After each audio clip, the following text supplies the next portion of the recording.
Welcome to our series exploring the enigmatic realm of unexplained deaths and mysteries. Join us as we delve into perplexing cases that defy conventional understanding, where each clue raises more questions. From baffling disappearances to puzzling crime scenes, prepare to uncover the secrets behind these haunting mysteries. In the 1870s and 80s, Bodie, nestled amidst the rugged hills surrounding Mono Lake, echoed with the feverish clamor of gold seekers.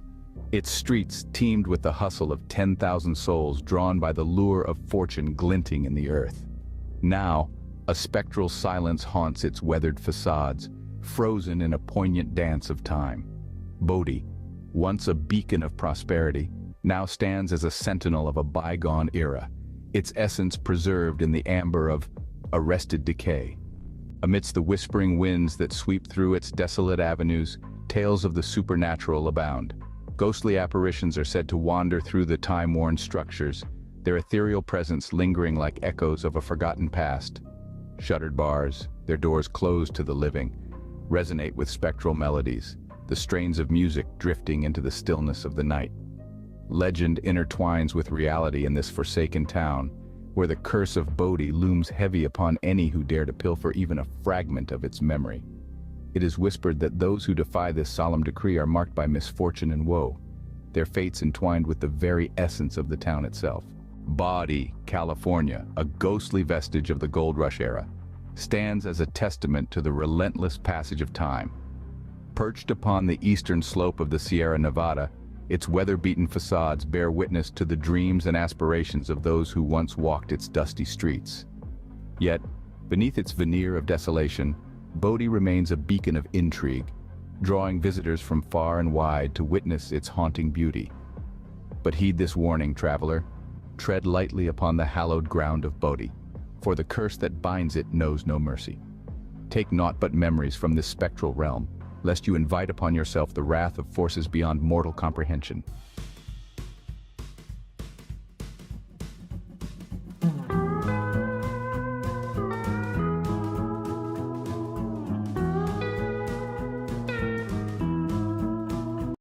Hold tight for the next one.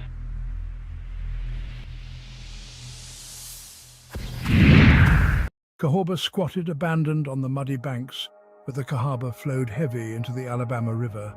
A ghost town now, its neglected buildings empty, crumbling shells. The first place to serve as capital when Alabama joined the Union as a state, then swiftly left behind 6 short years later for Tuscaloosa. Most folk followed, leaving Cahawba for better prospects.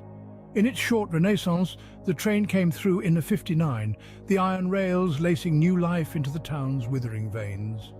But war between states saw those same tracks stripped and appropriated by Confederates desperate for steel. The vital lines cut, Cahawba's lifeblood ebbed away. The great river punished what remained, overflowing season after season to drown the streets until no man nor mule could stay. They took to calling it Alabama's ghost capital for all the queer hauntings said to stir there.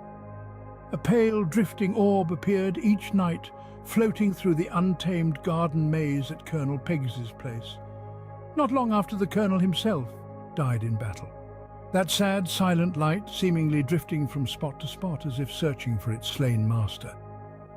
The young Abernathy couple spotted the wisp flame too, that uncanny night in '62. The pale glow hovered close at first, shimmering as if about to greet them. But then it gave a shudder and tore off swift into the black woods beyond like a comet's tail. More than these strange lights troubled that place's history, though. Earthworks of an old fort remind of the brutally overcrowded Union prison camp once caged on these grounds. Sunken depressions mark where humble slave quarters stood, families interred beneath in shallow graves. And locals still whisper about the Taylor clan shootout right there in the main road, house against house, brother against brother, until none were left living. The ruins stand vacant now, whispering their secrets on humid nights when the moon is bright and the river rises to lap at their foundations. What spirits yet linger in maze and drifting mist, only Cahawba's ghosts remember. A proud place once, then a forgotten place that few care to recall from its bloody slumber.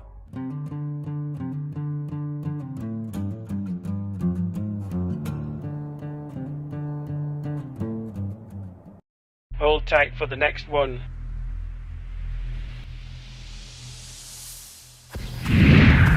In the quaint village of Watton-under-Edge, nestled amidst the undulating hills of England, there stands a relic of antiquity, a structure whispered about in hushed tones across the land, the ancient Ram Inn.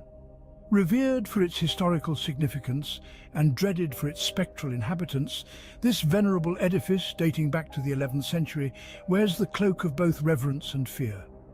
Once a bustling pub, echoing with merry laughter and clinking tankards, the Ram now stands as a solemn testament to the passage of time, its walls steeped in the lore of centuries past. Yet despite the cessation of revelry within its halls, the Ram's reputation has not waned. Rather, it has blossomed into legend, earning the dubious honour of being acclaimed the most haunted house in Britain. Whispers among the villagers speak of its eerie origins, tales spun from the fabric of folklore and superstition. Some claim the Ram was erected upon an ancient pagan altar, where the earth itself once drank deep of sacrificial blood. Others shudder at the memory of a woman accused of witchcraft in the tumultuous 16th century, whose anguished spirit is said to still wander the dim corridors, seeking solace in a world beyond the pyre's flames. Indeed, the Ram's reputation for otherworldly encounters is not unfounded. Those who dare to venture within its time-worn confines speak of encounters with entities unseen, of spectral hands that caress the flesh and ethereal footsteps that echo through the darkness. The renamed Witch's Room and Bishop's Room, shrouded in an aura of foreboding, bear witness to inexplicable phenomena, a succubus said to lure the unwary into her grasp, and manifestations of violence that defy rational explanation. Yet, it is not merely the whispers of folklore that lend credence to the Ram's haunted reputation. Modern-day investigators, armed with scientific rigour and unyielding curiosity, have sought to penetrate the veil of mystery that enshrouds this ancient abode. Their endeavours, however, have been met with frustration and bewilderment, as instruments of measurement falter and electronic devices succumb to unexplained malfunctions. Undeterred by these challenges, a brave cadre of PSI investigators embarked upon a nocturnal vigil within the Ram's shadowed halls, their senses attuned to the slightest whisper of the supernatural. What they encountered defied conventional explanation: touches from unseen hands, the phantom tread of spectral feet, and the faint scratching of ethereal claws against ancient stone. Amidst the swirling mists of uncertainty, one anomaly stood out: a vortex, a swirling maelstrom of energy captured on both film and eyewitness accounts. Its crimson hue defied rationalization, a testament to the enigma that is the ancient Ram Inn. And so the mysteries of this venerable structure endure, a testament to the enduring allure of the unknown and the timeless dance between light and shadow.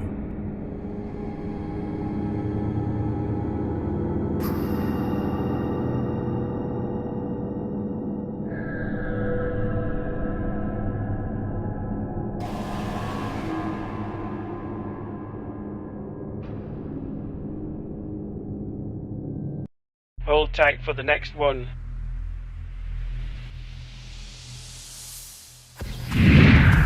In the quaint countryside of England there stands Athelhampton, a venerable abode steeped in the annals of time, its very stones echoing with the whispers of centuries past.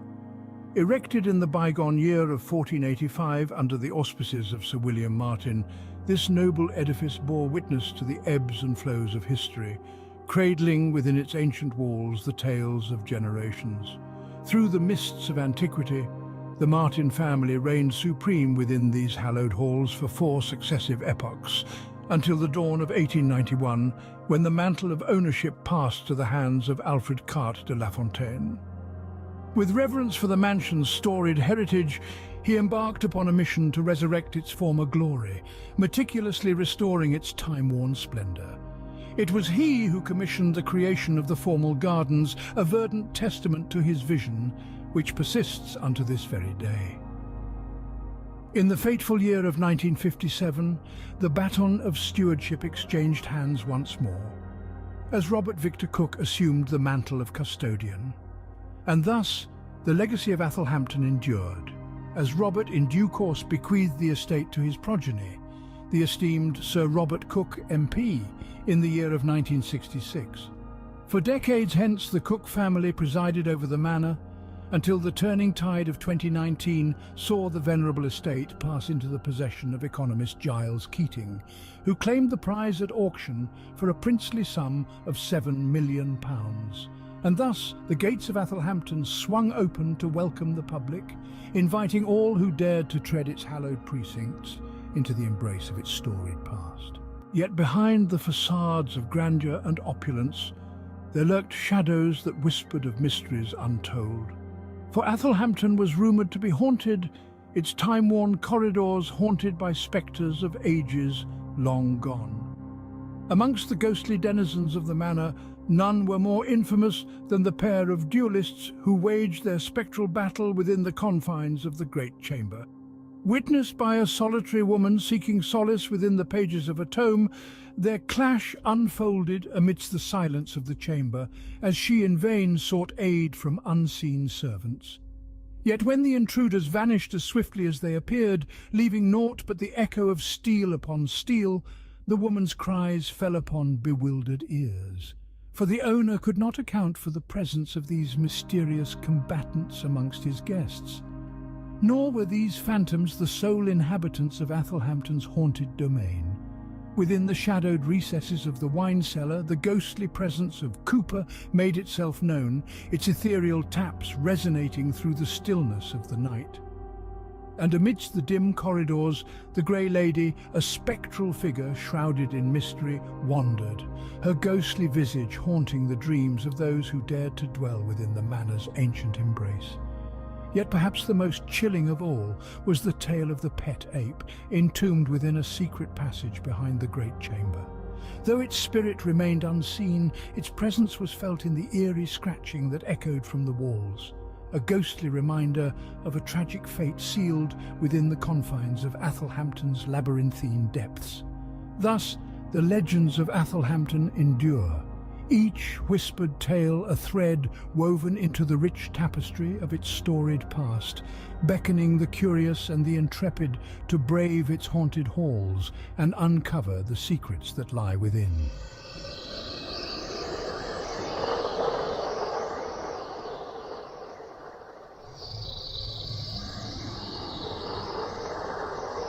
Hold tight for the next one.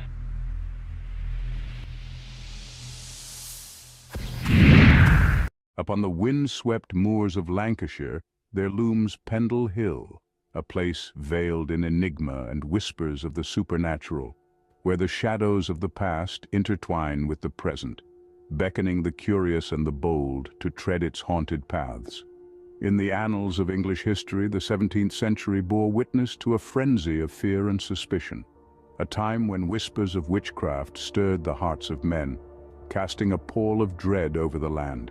It was amidst this tumultuous era that 12 women of Lancashire found themselves ensnared in the web of accusation, their names forever etched in the annals of infamy as the Pendle Witches. Accused of heinous crimes and thrust into the harsh glare of trial, these hapless souls faced the judgment of their peers at Lancaster Castle in 1612, where the weight of suspicion bore down upon them like a leaden shroud. Even now, centuries hence, the spectres of the accused witches are said to linger upon the hill's rugged slopes, their restless souls casting shadows upon the villages that nestle in its shadow. Tales abound of supernatural encounters and eerie manifestations, whispered by those who dare to tread the haunted paths of Pendle Hill. Television crews, drawn by the allure of the unknown, have ventured forth to capture the elusive spirits on film, only to find themselves ensnared in the spectral embrace of the otherworldly. Amongst the bravest of souls, there are those who dare to embark upon ghost walks and overnight hunts upon the hill's barren expanse, seeking communion with the spirits that dwell within its ancient confines. Yet, the darkness that cloaks Pendle Hill holds secrets far more chilling than the tales of witches past. For there are whispers of other apparitions that roam its desolate moors. Children's laughter echoes amidst the silent mist, while the ghosts of those who met tragic ends wander the lonely paths, their lamentations carried upon the mournful sigh of the wind. To venture upon Pendle Hill is to court the unknown, to walk the fine line between reality and the realm of the supernatural.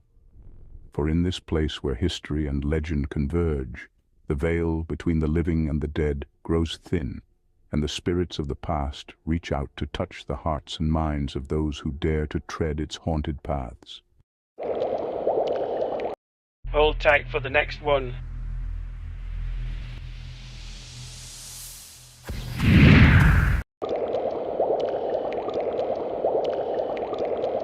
Nestled within the lush expanse of Louisiana's plantation country lies a relic of bygone days, whispered to be one of America's most haunted homes. Myrtles Plantation, a sprawling estate dating back to the 18th century, exudes an eerie charm amidst the grandeur of its surroundings.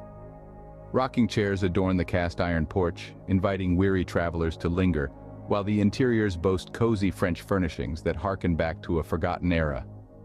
Yet beneath the veneer of Southern hospitality lies a palpable sense of unease, as tales of spectral inhabitants haunt both the mansion and its sprawling grounds. Chief among these spectral residents is Chloe, a figure steeped in the plantation's dark past. Legend intertwines her fate with that of Judge Clark Woodruff, the patriarch of the estate, and a forbidden affair that ended in tragedy. Chloe's desperate bid to secure her place within the household led to a fatal gamble, as she infused a cake with poison, intending to incapacitate the judge's daughters. However, her plan went awry, resulting in their untimely demise and sealing her own fate at the hands of her fellow slaves.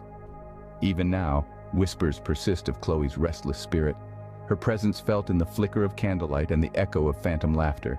To delve into the mysteries of Myrtles Plantation is to embark on a journey into the shadows of the past.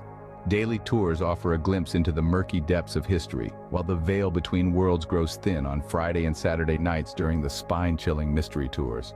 Here, guests gather to share tales of spectral encounters as they navigate the haunted halls, their senses heightened by the palpable tension that hangs in the air. As twilight descends, anticipation mounts for the unveiling of tickets to the Halloween mystery tours at 6 p.m. A mere $10 grants entry to an evening steeped in the supernatural, where history and horror intertwine in a mesmerizing dance. Constructed in 1796, Myrtles Plantation stands as a testament to antebellum elegance, nestled in the heart of St. Francisville, Louisiana.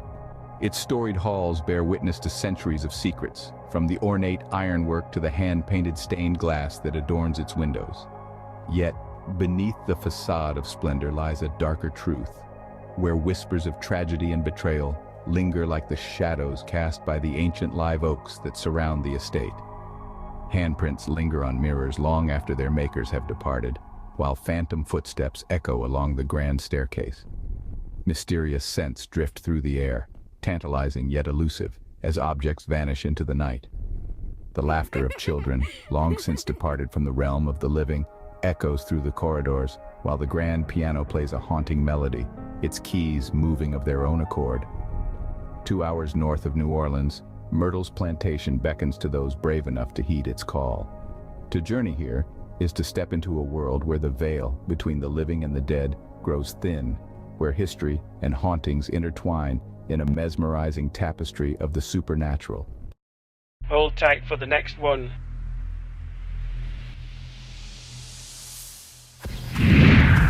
In the verdant embrace of the Loire River Valley, just a stone's throw from the bustling town of Angers, stands the venerable edifice known as the Château de Brissac. Its origins trace back to the misty annals of the 11th century, a time when knights rode the land and castles were bastions of power and prestige. But it was in the 15th century that the castle's fate took a dramatic turn, akin to a twist in a Shakespearean tragedy. The Duke of Brissac, a man of ambition and grandeur, swept into possession of the estate. With a sweep of his hand, he consigned the medieval castle to memory, ushering in a new era of opulence.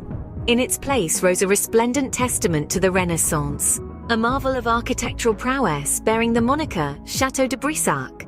Yet amid the splendor of this rebirth, remnants of the old world lingered, stubborn in their defiance of time's passage.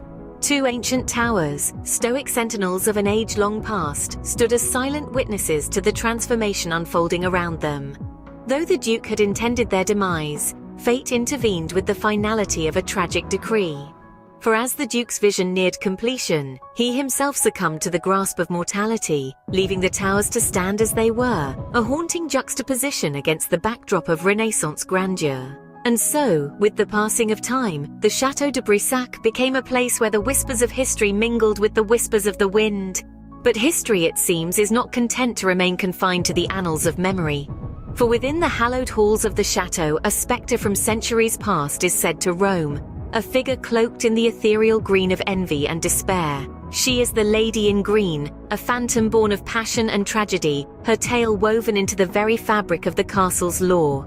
Charlotte de Breze, they call her, born of royal blood but bound by the chains of circumstance. Illegitimate daughter of King Charles VII, she was destined for a life of intrigue and deception. Married off to a nobleman by the name of Jacques de Breze, her union bore no fruit of love, but rather the bitter seeds of resentment and betrayal. In the shadows of the castle, amid whispered secrets and clandestine rendezvous, Charlotte found solace in the arms of another, a forbidden love that would seal her fate in blood. It was a moonlit night when passion and fury collided, leaving Charlotte and her lover to meet their untimely end at the hands of a jealous husband. But death, it seems, could not sever the ties that bound Charlotte to the world of the living. And so, in death's embrace, she lingers still, her spirit haunting the halls of the Château de Brissac like a mournful echo of the past. Beware, traveller, should you venture into the tower room of the chapel, for there you may chance upon the spectral form of the Lady in Green. With eyes like hollow pits and a visage twisted in eternal anguish, she wanders the corridors of her former domain, her mournful wails echoing through the stillness of the night. The Duke of Brissac and his kin have grown accustomed to her presence, but for the unsuspecting visitor, her apparition remains a chilling reminder of the castle's dark and troubled past. So heed this warning, dear sir, and tread carefully in the shadow of the Château de Brissac, for you may find that the ghosts of the past are never truly laid to rest. Hold tight for the next one.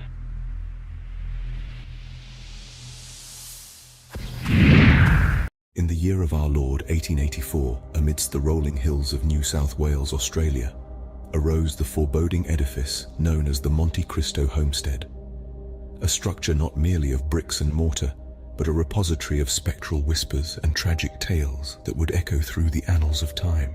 The homestead's genesis was marked by the ambitious hand of its proprietor, Christopher Crawley, whose vision birthed an abode that would soon become steeped in the shadowy tendrils of the supernatural. Yet it was in the year 1920 that the veils between the realms of the living and the dead seemed to thin, as Christopher's earthly tenure concluded, thus commencing a series of macabre events that would etch their mark upon the very fabric of Monte Cristo's existence. Elizabeth Crawley, his bereaved widow, found solace within the confines of the homestead's walls, rarely venturing beyond its threshold. Legends whispered of her reclusive nature, her spirit said to linger amongst the corridors and chambers, casting a pall of unease upon any who dared to trespass upon her domain. Tales abound of her spectral form, often sighted clutching a silver cross, her gaze laden with the weight of untold sorrow. But Elizabeth was not alone in her spectral sojourn.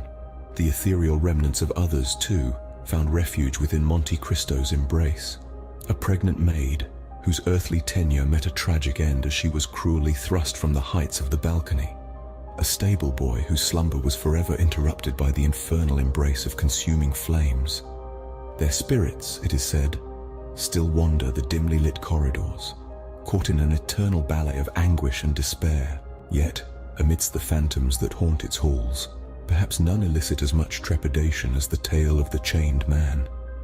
Sequestered within the confines of the caretaker's cottage, his spectral visage marked by the mournful clank of iron chains, he stands as a testament to the enduring legacy of sorrow that permeates Monte Cristo's very essence. Today, as the sun dips below the horizon and the shadows lengthen, Monte Cristo stands as a beacon of the macabre, a testament to the enduring power of the past to cast its spectral shadow upon the present. Though the years may pass and the world may change, the whispers of the departed echo still within its walls, reminding all who dare to tread its hallowed halls that some tales are destined to endure, forever etched in the annals of time as a testament to the enduring power of the human spirit, both in life and in death. Hold tight for the next one. As the shadows deepened and whispers of intrigue lingered in the air, one thing was certain: the next mystery was just around the corner, waiting to be unveiled. Haunted houses and big-budget attractions loom larger with each passing year, ensnaring the eager thrill-seekers as October unfurls its sinister banner across the land. Among these spectacles of fright, some merely tease at terror, designed for the innocent laughter of children. Yet lurking in the shadows, there exists a realm where fear transcends amusement, where the boundaries of terror and sanity blur into a twisted dance. Enter McKamey Manor, a name whispered with equal parts dread and fascination. This infamous haunt has carved its name into the annals of fear, its notoriety immortalized in a recent Hulu documentary, an uneasy peek into the abyss. Promising an odyssey through the depths of dread, McKamey Manor bills itself as an extreme haunted experience, a phrase that belies the horrors within. Petitions have risen like anguished cries, denouncing it as a chamber of torment veiled in deception. Reports swirl of meticulous screenings designed to ensnare the most vulnerable souls, the petitioners proclaiming it a sinister ruse. In the eyes of its proprietor, Russ McKamey, this is no mere haunted house, but a crucible of survival horror, a personalized descent into the abyss of individual fears. Operating multiple locations across Summertown, Tennessee, and Huntsville, Alabama, McKamey demands a steep toll for entry, a 40-page waiver, a physical exam, and a bag of dog food, a trifling price for a journey into madness. But beneath the facade of choice lies a tapestry of strictures: no profanity, no alcohol, no running or eating. The rules of engagement in this macabre ballet. A safe word whispered in desperation promises escape, yet murmurs of its efficacy are drowned by tales of prolonged anguish. McKamey's targets are whispered to be the pliant, the easily swayed, their screams the currency of his trade. Reports of coercion echo through digital corridors, painting a portrait of suffering and exploitation. For McKamey, payment isn't measured in coin, but in the tears and pleas of his customers, captured on film for his perverse collection. Yet, amidst the darkness, voices rise in protest. Tales of agony spill from the lips of those who dared to venture within, warning others against the abyss. Reddit teems with testimonies of horror, each a cautionary tale of a descent into the depths of depravity. The haunted attraction's odyssey is not without its critics, its journey marked by skirmishes with law enforcement and a wary populace. Staged abductions and screams echoing in the night have cast a pall over its newfound Tennessee home, drawing the ire of authorities who seek to dismantle this house of horrors. For McKamey Manor, the line between spectacle and sadism blurs with each tortured cry, each whispered plea for release. As the darkness swallows the last vestiges of daylight, its doors creak open, beckoning the brave and the foolish alike to tread where angels fear to roam. Hold tight for the next one.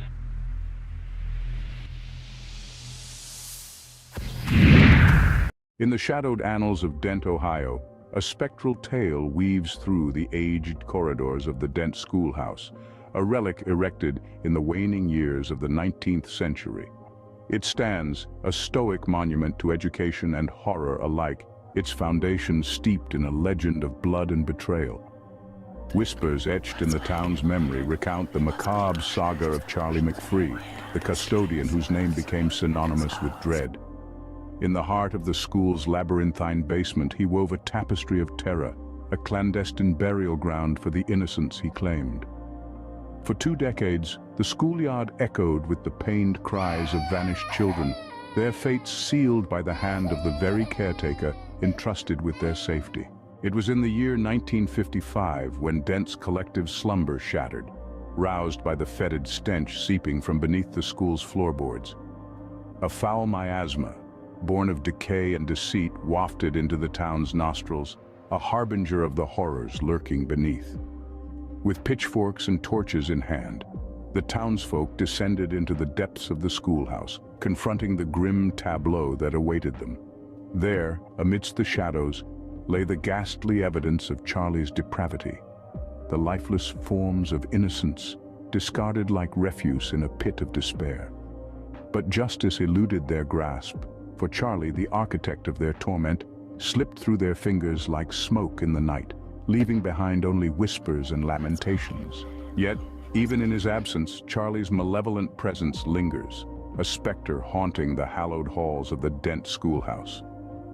The souls of the departed children, denied their rest and retribution, roam in restless anguish, their ethereal whispers mingling with the creaking of floorboards and the howling of the wind. Today, the Dent-haunted schoolhouse stands as a testament to this dark chapter in its history, drawing thrill-seekers and believers alike from far and wide. Its legend, a chilling reminder of the fragility of innocence and the depths of human depravity, continues to cast a shadow over the sleepy town of Dent, Ohio. As the shadows deepened and whispers of intrigue lingered in the air, one thing was certain: the next mystery was just around the corner, waiting to be unveiled. In the annals of Tottenham's history lies a tapestry woven with threads of tragedy and spectres of the past, where the winds still carry whispers of ancient misdeeds and souls long departed. Among the most chilling tales to emerge from the shadows is the saga of Bruce Castle, its stones steeped in the sorrow of Lady Constantina Lucy, a tale as haunting as the castle itself. Once, in the misty vales of the 1600s, Lady Lucy, ensconced within the confines of Bruce Castle, found herself ensnared in a web of desolation.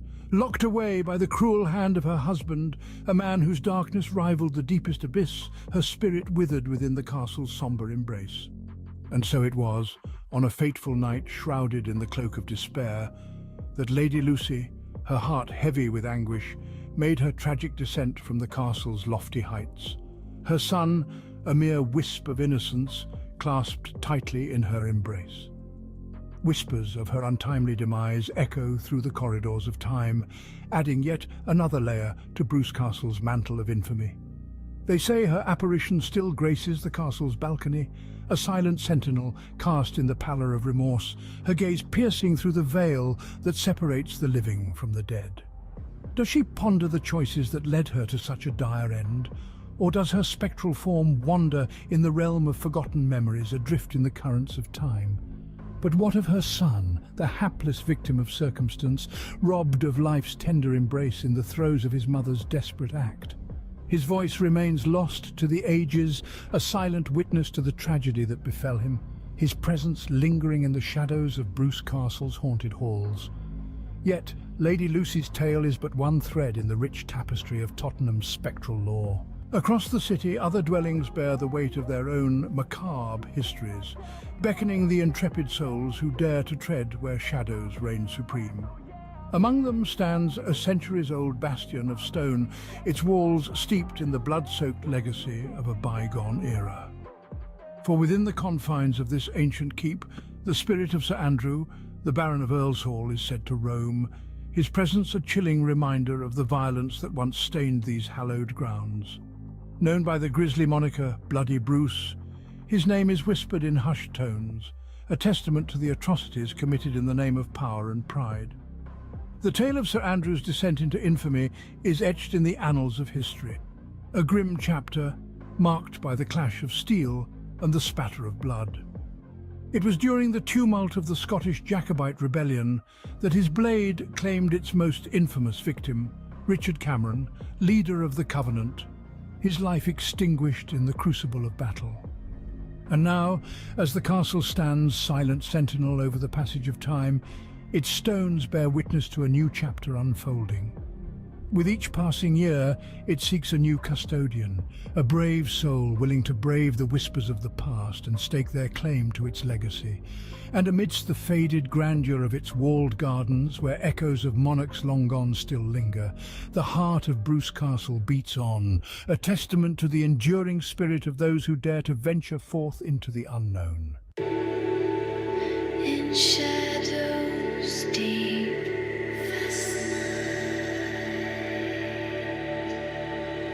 haunting the silence, spirits slide, a whisper from the void.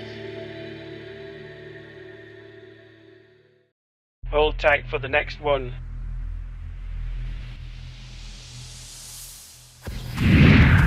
In the verdant bosom of Devon's emerald embrace lies the dilapidated majesty of Bury Pomeroy Castle, a once grand edifice now enshrouded in the haunting veil of ages past.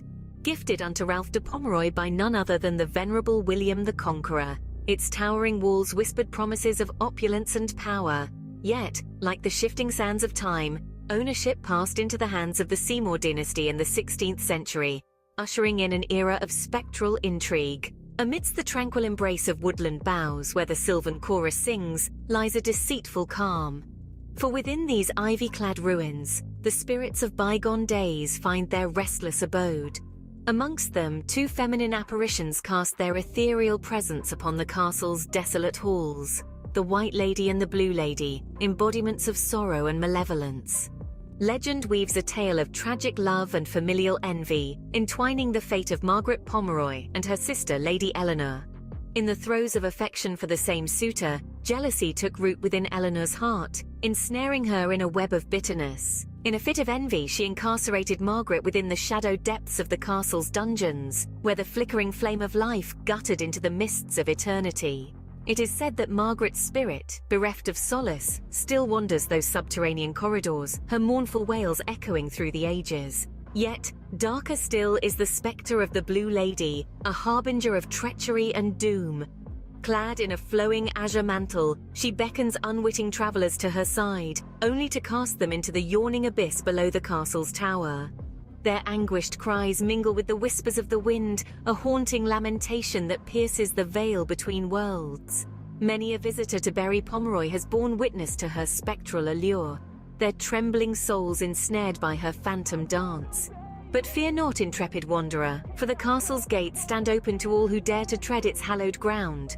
Under the stewardship of English heritage, the ruins of Berry Pomeroy invite the curious and the brave to explore its shadowed recesses. With the aid of an audio guide, one may delve deep into the annals of history and folklore, unraveling the mysteries that lie within. So heed the call of adventure and step forth into the embrace of the past, where the echoes of lost souls still linger amidst the stones of Berry Pomeroy Castle. Hold tight for the next one.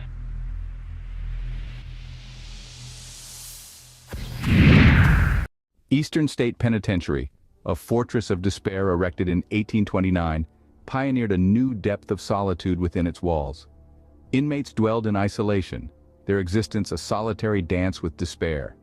Each cell became a tomb, a realm of solitary confinement, where one's own shadow was the only company. Venturing beyond their confines, prisoners were shrouded in darkness, their heads ensconced in hoods, a cloak of anonymity in a world devoid of humanity. But as the years pressed on, the penitentiary, like the souls within it, found itself suffocating under the weight of overcrowding. The solitude once enforced now fractured, the silence broken by the cacophony of human despair. Yet the cruelty endured, evolving into new forms of punishment. Chains replaced solitude, binding tongues to wrists, a macabre dance of suffering. Even in its abandonment, Eastern State Penitentiary did not surrender its grip on the living. Haunted by the echoes of its tortured past, it beckons to those who dare to tread its halls.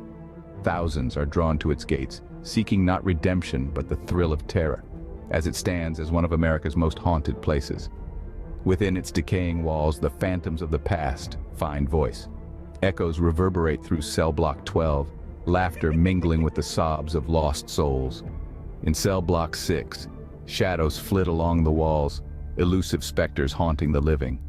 And in cell block 4, ghostly faces materialize, etched in the crumbling stone, a testament to the agony endured within. Yet perhaps most chilling are the tales that transcend time, whispered from generation to generation. Ben Bookman, a custodian of the prison's history, recounts stories that have woven themselves into the fabric of Eastern State Penitentiary. Footsteps echo through the corridors, mingling with the wails and whispers of the damned. Among these tales, the account of Gary Johnson stands as legend. A custodian of the prison's decaying infrastructure, he found himself ensnared by an unseen force within cell block 4. Gripped by a malevolent energy, he bore witness to tormented faces etched upon the walls, and to a beckoning figure from the depths of despair.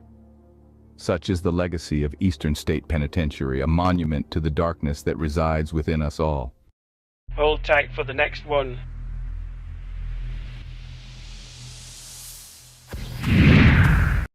The Battle of Gettysburg, a canvas painted red with the blood of some 50,000 young souls lost in a mere 3-day tempest of violence. Those brave men, denied even the solace of a proper resting place, their spirits left to wander amidst the fields where they once fought, seeking their weapons and comrades lost in the chaos. Amongst the spectral shadows that dance upon the hallowed grounds, whispers linger of Jenny Wade, a specter said to haunt the very heart of Gettysburg. Her mortal remains disturbed, laid to rest anew beside Skelly in the formal embrace of a cemetery. Yet some ponder if the shifting of her grave stirred her spirit, condemning her to eternal restlessness amidst the echoes of battle.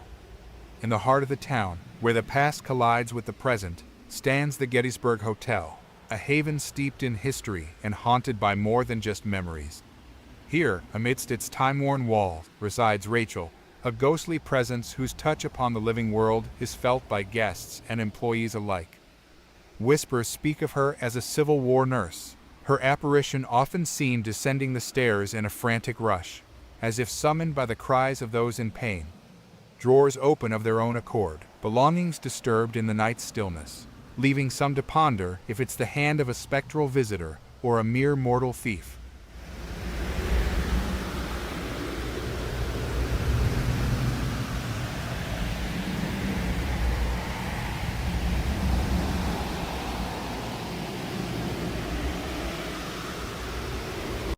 Hold tight for the next one.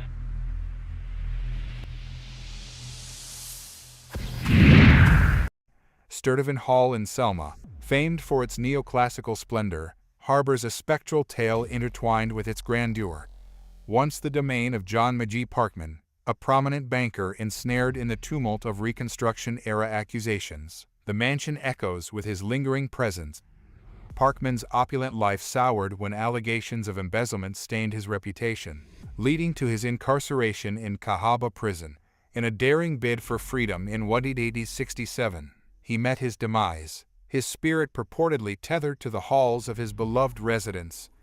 Ann Thomas, custodian of its history, guides eager tourists through its ornate chambers, where the whispers of Parkman's ghost dance with the air. Amidst the curated elegance of furnishings and artifacts, tales abound of spectral encounters, a door that defies logic, impressions on bed linens left by unseen hands.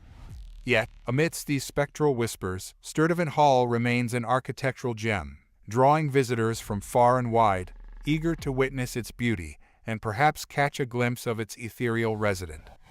Parkman's legacy, tarnished in life, seems to find solace in the afterlife, his ghost a benign presence that adds to the allure of the mansion rather than detracts from it.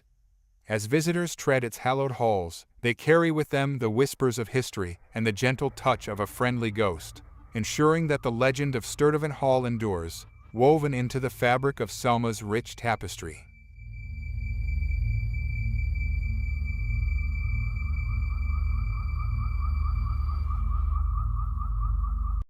Hold tight for the next one.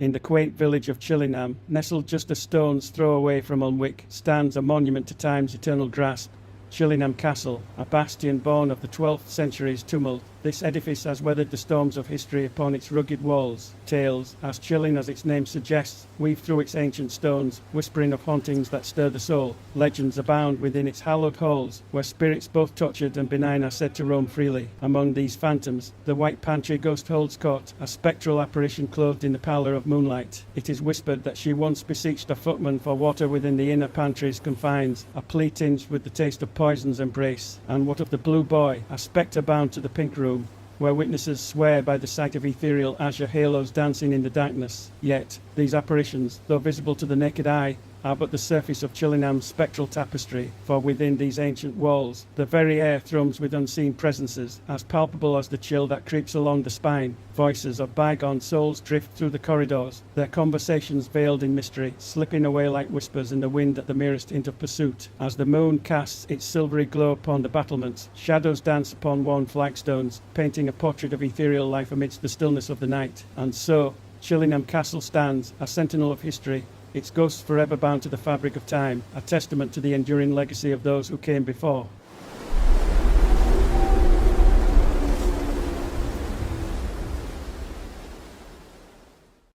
Hold tight for the next one.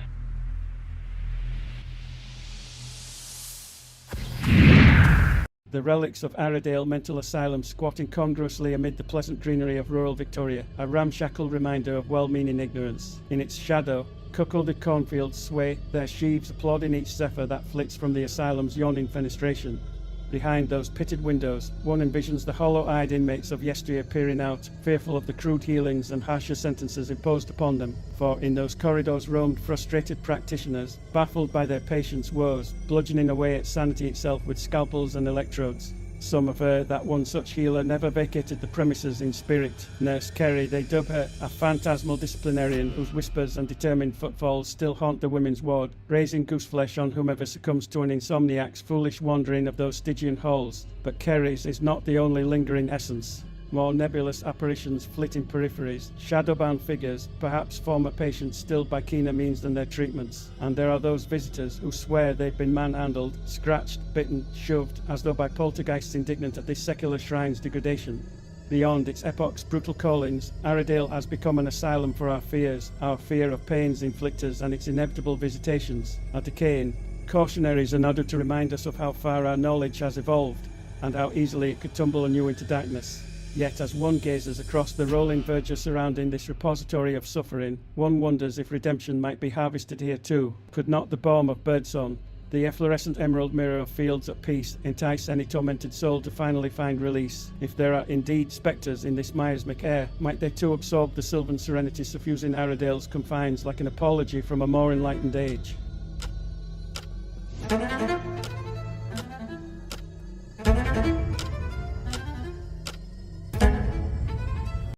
Hold tight for the next one.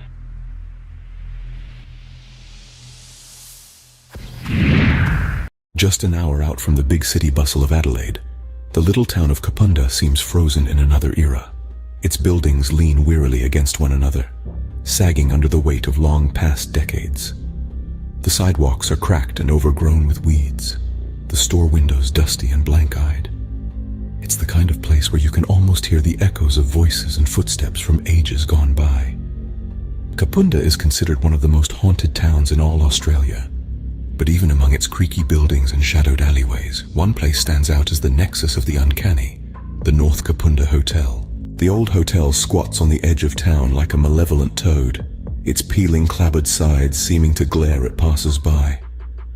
Locals whisper that it's home to all manner of restless spirits, the tormented souls of the damned bound to its rickety halls and dripping Victorian concessions. Even the bravest of men grow pale at the thought of spending a night between its mouldering walls.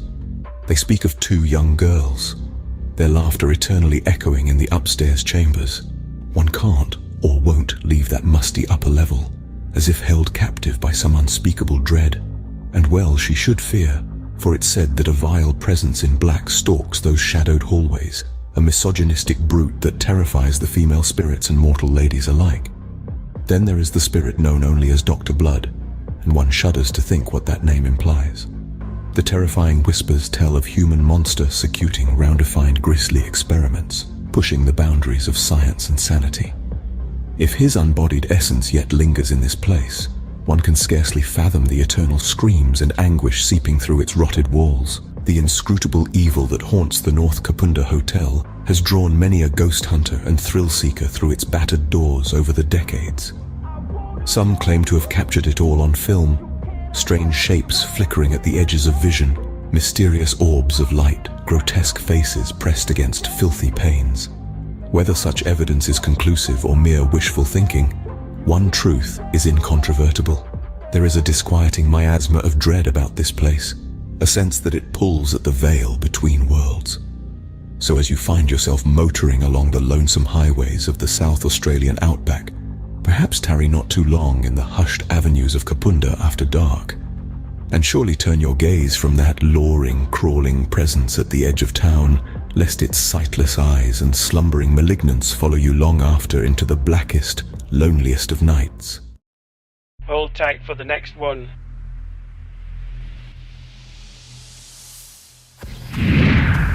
In the quiet shadows of Tasmania's Richmond Bridge, history intertwines with whispers of the supernatural. A relic from the annals of time, this ancient structure boasts two formidable distinctions. It stands as the oldest bridge in all of Australia, a testament to the enduring craftsmanship of yesteryears, and it wears the mantle of Australia's most haunted bridge, a title earned not through accolades, but through spectral tales that linger in the air like mist on a moonlit eve. Among the phantoms that dwell within its weathered stones, one name reigns supreme: George Grover, a spectre born from the depths of tragedy and cruelty. Once flesh and blood, Grover was but a shadow of humanity, a man whose soul bore the weight of sins wrought in the crucible of convict life. Sent from England's shores for thievery, he found himself ensnared in the unforgiving grasp of Australia's penal colonies. In the year 1829, fate's cruel hand placed Grover upon the stage of Richmond Bridge, not as a mere passerby, but as a figure of authority, tasked with overseeing the labor of convicts sentenced to toil upon its stones. Yet, power in Grover's hands became a scourge upon the backs of the oppressed, his whip an instrument of torment, his words dripping with venom that seared the souls of those beneath him. With each lash of the whip, Grover's dominion over the bridge grew, his cruelty applauded by those who measured success by the suffering of others. But such power, born from malice, sowed seeds of vengeance among the convict ranks, whispers of rebellion echoing in the night like the river's gentle murmur beneath the bridge's arches. It was on a night steeped in the potent brew of alcohol and resentment that Grover met his gruesome end. Cast out from his makeshift abode, abandoned by all save the moon's watchful gaze, he sought solace upon the bridge's worn stones. Yet, his respite was short-lived, for the hands of retribution, fueled by years of oppression, descended upon him with the force of righteous fury. As the pickaxe fell, as the river's embrace welcomed his broken form, Grover's existence slipped into the realm of shadows, his tormented spirit bound to the bridge that had borne witness to his reign of tyranny. Now, as the veil between worlds grows thin, Grover's ghost wanders the span of Richmond Bridge, a spectre draped in the shroud of unfinished business. His form, a dark silhouette against the moon's silvered glow, strikes fear into the hearts of those who dare to tread upon his domain. Some claim to have glimpsed his ethereal presence, a harbinger of misfortune lurking in the night's embrace. But perhaps most chilling of all is the legend of Grover's dog, a phantom companion that prowls the bridge's ancient stones, its eyes alight with a knowing gaze. Some say it serves as a guardian, a sentinel warning the living of the dangers that lurk within the bridge's haunted embrace. In the tapestry of Tasmania's history, Richmond Bridge stands as a silent witness to the deeds of men, its stones imbued with the echoes of suffering and sorrow. And amidst its timeless arches, the ghost of George Grover lingers, a testament to the enduring power of the past to haunt the present.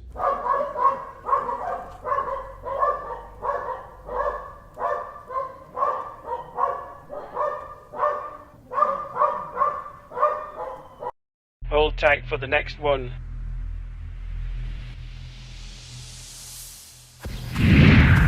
The Hotel del Salto squats atop the cliffs like a malevolent gargoyle, leering down at the frothing Tequendama Falls below. Its arched windows seem to glare sightlessly, as if daring visitors to peer too close at the horrors within. They call it the Hotel of the Leap, and over the decades that name has proven itself darkly apt time and again. Ever since architect Carlos Arturo Tapias completed its French-inspired construction in 1923, the place has reeked of tragedy. The views from the balconies and terraces were once proclaimed spectacular, drawing travelers and wealthy socialites alike to the lavish parties held in its Baroque ballrooms. But that dramatic vista over the falls turned out to be the mansion's terrible secret, for the churning white waters below have claimed an untold number of lives. The first plunged in 1928, a woman in an evening gown whose despairing screams were drowned out by the roar of the falls. Within a year, 2 more had followed her over the precipice in inexplicable acts of self-destruction. Tales soon spread of gore-spattered walls from terrible murders, bodies found shattered on the rocks below. Some say the land itself is steeped in ancient curses from the Muisca tribe, who centuries before had leapt from these very cliffs to escape the conquistadors. Those who survived, so the legends claim, were transformed into eagles and flew away to freedom. These days, the Hotel del Salto stands renovated as a museum, its sick history repackaged for ghoulish tourists. But even in the light of day, those with eyes to see can glimpse dark shapes flitting through the sun-dappled rooms. And after the tours have ended, the eternal screams begin anew as night smothers the cliffs. Some evils never rest.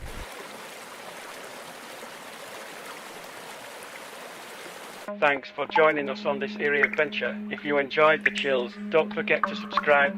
More mysteries await. Until next time, thanks for watching and stay curious.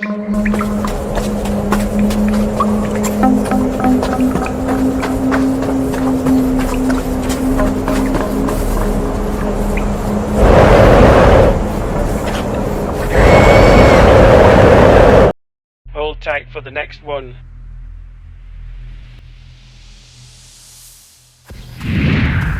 In a chilling revelation, legendary English singer-songwriter Gary Numan recounted a harrowing paranormal experience that left him and his friend terrified on the London Underground. The Cars hitmaker, known for pioneering the electronic music genre, claims to have encountered the spirit of an old man dressed in 1940s attire, only to witness the ghostly figure vanish into thin air. The eerie incident dates back to Numan's youth, when he and his friend Gary Robson ventured to London to purchase his first decent guitar. Little did they know that this ordinary excursion would transform into an unforgettable brush with the supernatural. As Numan vividly recalled, they were on the Piccadilly line, disembarking at Piccadilly Circus Station. Engrossed in their conversation about music and aspirations of forming a band, they mindlessly followed a group of people ahead, unaware of the paranormal encounter that awaited. There was this old man in front of me 3 or 4 steps further up. He sort of dressed like he was from the 40s, but a lot of old people do. They dress from the era that they know. So he had the fedora hat on, long gray coat, Numan described, initially unfazed by the elderly gentleman's vintage appearance. However, the situation took an unsettling turn when they reached the top of the stairs. Numan and Robson followed the man as he rounded a corner, only to find themselves in a sealed-off tunnel with no apparent exit. The old man had simply vanished into thin air, leaving the bewildered pair grappling with the inexplicable. We both saw him. We both followed him. Now, by the time this has happened and we stood there and thought about it, the few people that were behind us have now gone the correct way. They've gone off where they're going.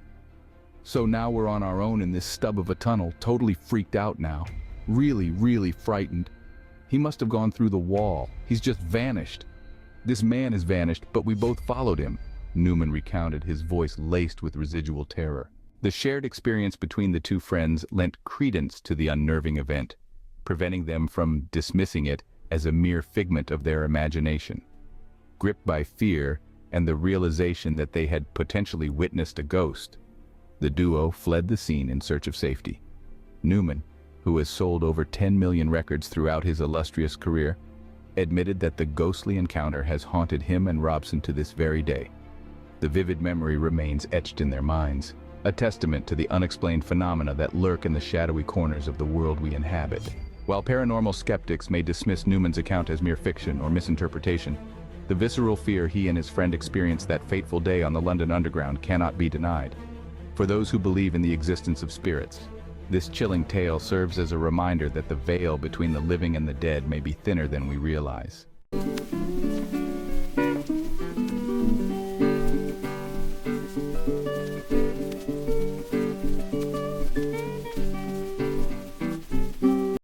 Hold tight for the next one.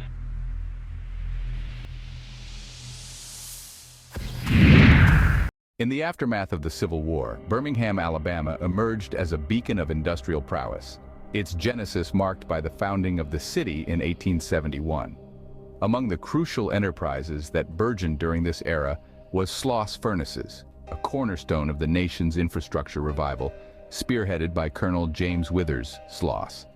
As the demand for pig iron surged to mend the United States' dilapidated framework, Sloss embarked on the ambitious endeavor of erecting the eponymous furnaces, which commenced operations a year later, drawing in a workforce of hundreds, as chronicled on its official website. Output. However, the allure of prosperity intertwined with perilous undertakings within the confines of Sloss furnaces. The narrative took a grim turn in the early 1900s under the stewardship of a foreman whose name would become synonymous with dread, James Slag Wormwood. Accounts from Reader's Digest paint a chilling portrait of Wormwood, whose reckless pursuit of heightened productivity led to an alarming escalation in workplace fatalities. Nearly 50 souls met their demise on site during his tenure, their lives claimed by harrowing accidents that punctuated the industrial landscape. Legend has it that in a macabre twist of fate, Wormwood himself met his end in the very inferno he had presided over, purportedly flung into the searing depths of the furnace by vengeful hands in 1906. Despite the passage of time, the spectral vestiges of Sloss Furnace's dark legacy refuse to fade into oblivion.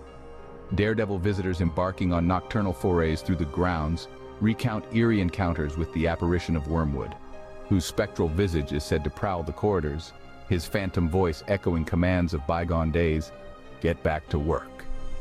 Yet, the macabre allure extends beyond mere whispers of the past. Numerous testimonies from erstwhile workers speak of inexplicable phenomena, from unexplained shoves near the molten iron baths to spectral injunctions urging them to resume their labor long after the factory fell silent. The saga took a sinister turn in 1971 on the precipice of Sloss Furnace's closure, when Samuel Blumenthal, the intrepid overseer of the night shift, encountered a horror that defied rational explanation. As he embarked on a poignant farewell tour through the hallowed halls of the furnaces, fate thrust him into a confrontation with a monstrosity that straddled the boundary between human and demon. Blumenthal's harrowing account, recounted on his deathbed, spoke of a relentless struggle against the abomination, his valiant resistance leaving him scarred by infernal flames that defied the absence of operational furnaces. Succumbing to his injuries, Blumenthal passed away, leaving behind a legacy shrouded in mystery and terror. Today, as visitors brave the spectral echoes of Sloss Furnaces, they tread upon a tapestry woven with the threads of industrial triumph and tragic demise. The legacy of Colonel Sloss's grand vision remains etched in the ironclad annals of history, immortalized by the spectral whispers and lingering shadows that haunt the corridors of Birmingham's industrial titan.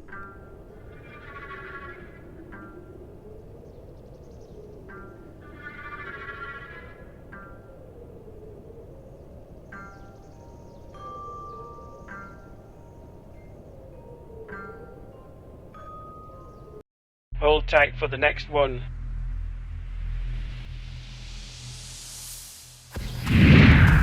In Marianna, Florida, there stands a bridge steeped in sorrow and legend. This is Bellamy Bridge, known for the ghost that haunts it. The central figure in this tale is Elizabeth Jane Bellamy, often called the Ghost of Bellamy Bridge. In the 1830s, Elizabeth married Dr. Samuel C. Bellamy. Their union was meant to be a joyous beginning, but it ended in tragedy. On their wedding day, Elizabeth, adorned in her wedding dress, crossed a wooden bridge over the Chipola River. Tragedy struck when her dress caught fire. In her panic and pain, Elizabeth fell into the river. Though her burns were severe, it was the river that claimed her life.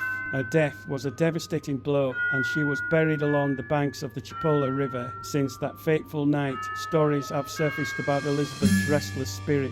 Witnesses claim to see her ghost wandering near the bridge, dressed in her white wedding gown. Some say they see her aflame, walking through the swamps or diving into the river as if trying to extinguish the eternal flames. Others have reported seeing strange lights and hearing eerie noises in the area.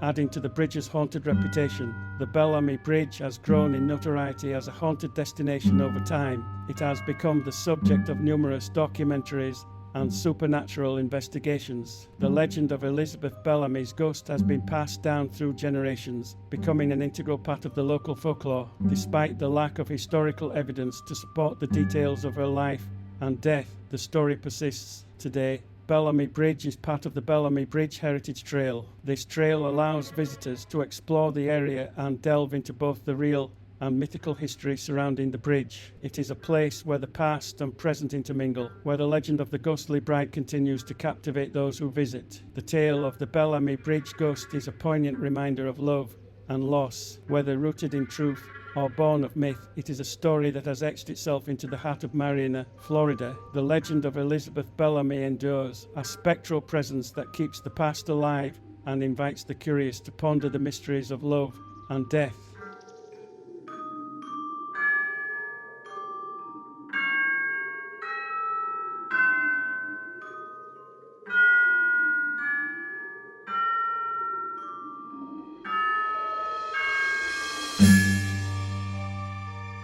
Hold tight for the next one.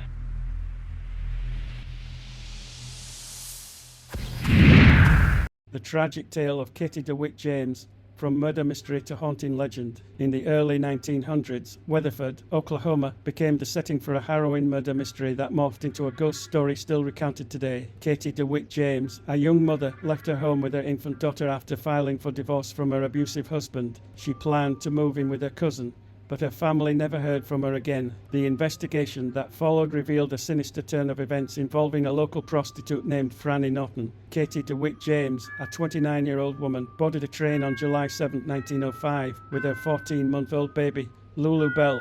She had just filed for divorce from her abusive husband the day before and was heading to her cousin's home. Her father, who saw her off at the train station, expected to hear from her upon her arrival, but weeks passed with no word from Katie. Desperate for answers, her father hired Detective Sam Bartell to locate his missing daughter and granddaughter. Bartell's investigation uncovered disturbing details. Rather than reaching her cousin, Katie disembarked in Weatherford, where she met up with Franny Norton, a well-known local prostitute. Witnesses later reported seeing Norton take Katie and the baby for a ride near Deer Creek. They were gone for just under an hour before Norton returned alone with the baby, whom she left at a nearby farm. Katie was never seen alive again. The search for Katie ended in tragedy. In August, a fisherman and his son discovered a fully clothed skeleton under a wooden wagon crossing at Deer Creek. The skull, found 3 feet away from the body, bore a bullet wound just behind the right ear. Nearby, investigators found a .38 caliber gun. The remains were identified as those of Katie DeWitt James. It was concluded that she had been murdered and her body left at the creek. The prime suspect, Franny Norton, was apprehended by Detective Bartell.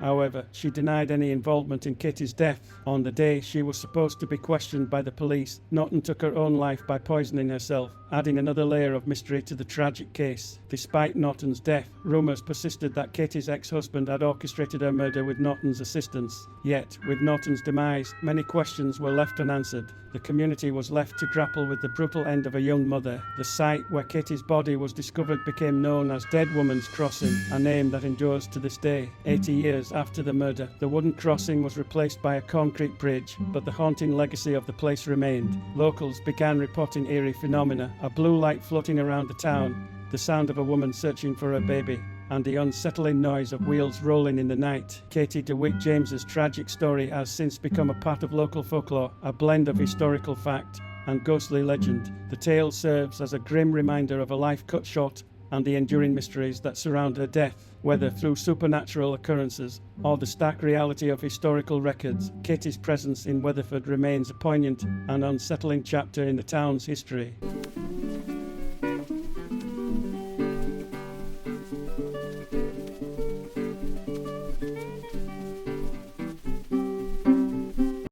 Hold tight for the next one.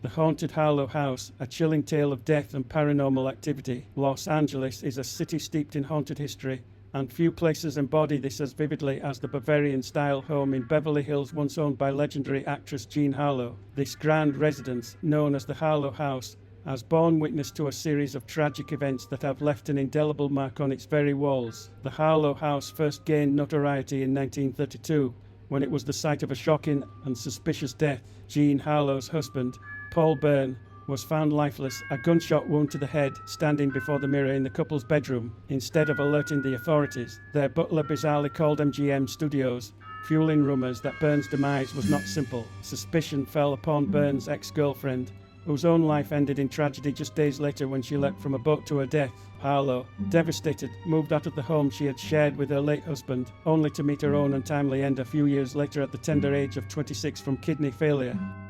But the Harlow House's dark history was far from over. In 1963, celebrity hairstylist Jay Sebring purchased the property and took up residence there with his girlfriend, the beautiful Sharon Tate. Tate, who would later leave Sebring for director Roman Polanski, openly spoke of the eerie occurrences she experienced within the home's walls. According to Tate's own accounts and those of her friends, she was frequently plagued by the sight of a creepy little man whom she believed to be the ghost of Paul Byrne himself. On one particularly terrifying night, when she was alone in the master bedroom, Tate claimed to have witnessed Burns' apparition scuttling into the room, intent on some unknown mission. Fleeing in terror, she encountered an even more horrifying sight on the staircase, a ghostly figure with its throat slit, suspended from the banister. Tate's experiences were not limited to ghostly apparitions. On the same fateful night, she discovered a hidden bar area behind a bookcase, as if guided by some unseen force. Compelled to tear away the wallpaper, she revealed a solid copper base, adding to the home's air of mystery and intrigue. Tragically, Tate's own life would end in a manner eerily reminiscent of the horrors she had witnessed at the Harlow House in 1969. While 8 months pregnant, she and Jay Sebring were brutally murdered by members of the Manson family cult, their deaths mirroring the gruesome sights Tate had encountered years earlier. The Harlow House stands as a grim reminder of the tragedies that have unfolded within its walls. Its history is intertwined with the lives of Hollywood's brightest stars, cut short by violence and tragedy, and the lingering presence of forces beyond our understanding. For those brave enough to venture within its confines, the Harlow House promises an encounter with the paranormal that will haunt the mind long after one has left its eerie embrace.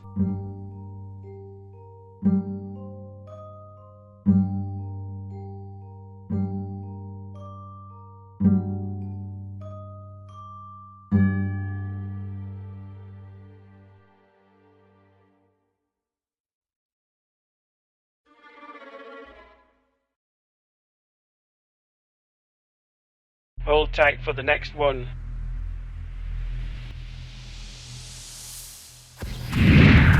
While haunted houses often get the limelight, haunted apartments can be just as terrifying, if not more so. With a higher turnover rate, there's an increased likelihood that something sinister may have taken place within those walls before you moved in. This was undoubtedly the case for one family at 455 A Sackett Street in Brooklyn. The family's ordeal began in April 1998 when they relocated to the 3-story apartment, including a basement. From the outset, an eerie presence permeated the space. It was an incredibly dark apartment, recalls the daughter, who was 14 at the time. Though we should have been thrilled because it was the first apartment we'd ever had with more than one floor, there was a constant feeling of someone standing just behind you or staring at you wherever you went. Tragically, within 2 weeks of moving in, the daughter was raped in her bedroom by a man from the neighborhood. An elderly neighbor informed them that no one had occupied the apartment for more than a year at a time, and terrible tragedies befell all previous tenants within weeks of arrival. Strange occurrences soon became commonplace. The ceiling above the brother's bed collapsed, narrowly missing him. An inexplicable fire broke out in the daughter's room, and she nearly perished had a friend not alerted her. Haunting visions followed. A friend saw a little boy in burnt rags in the bathroom mirror, while another witnessed a woman walking into the daughter's room.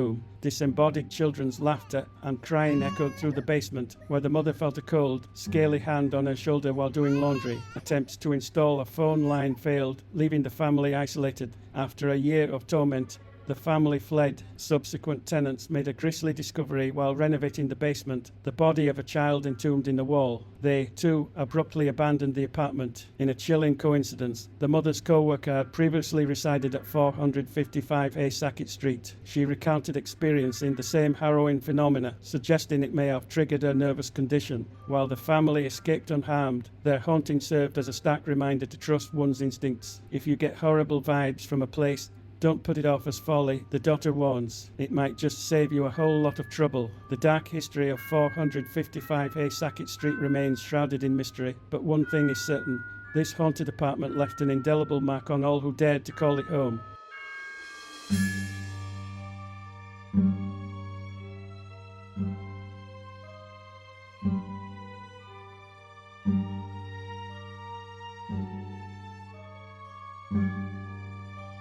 Hold tight for the next one.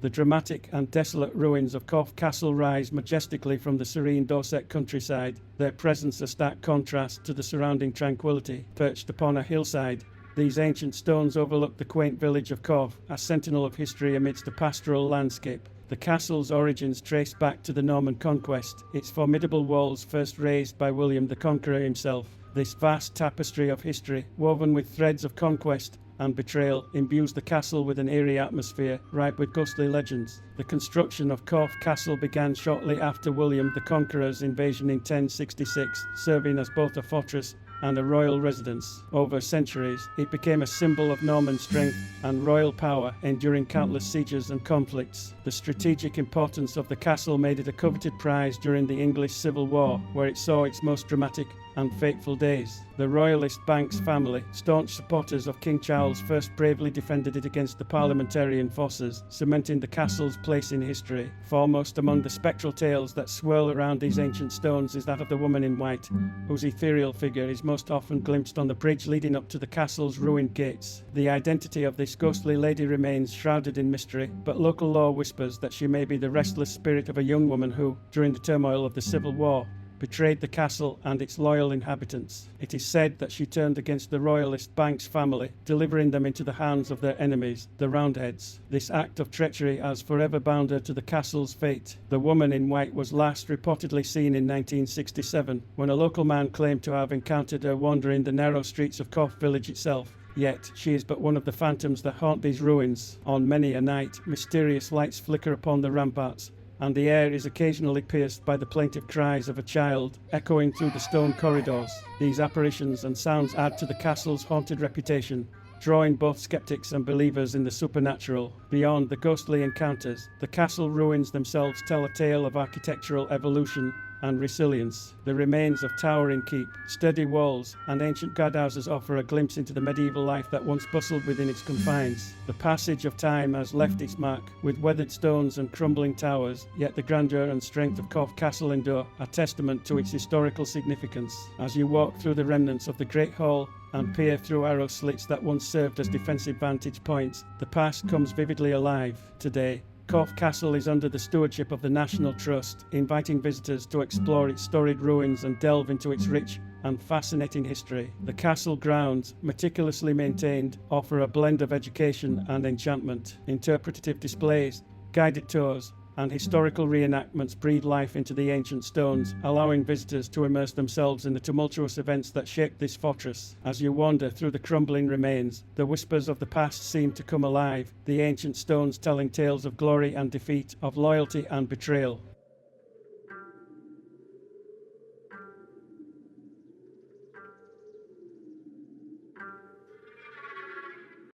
Hold tight for the next one.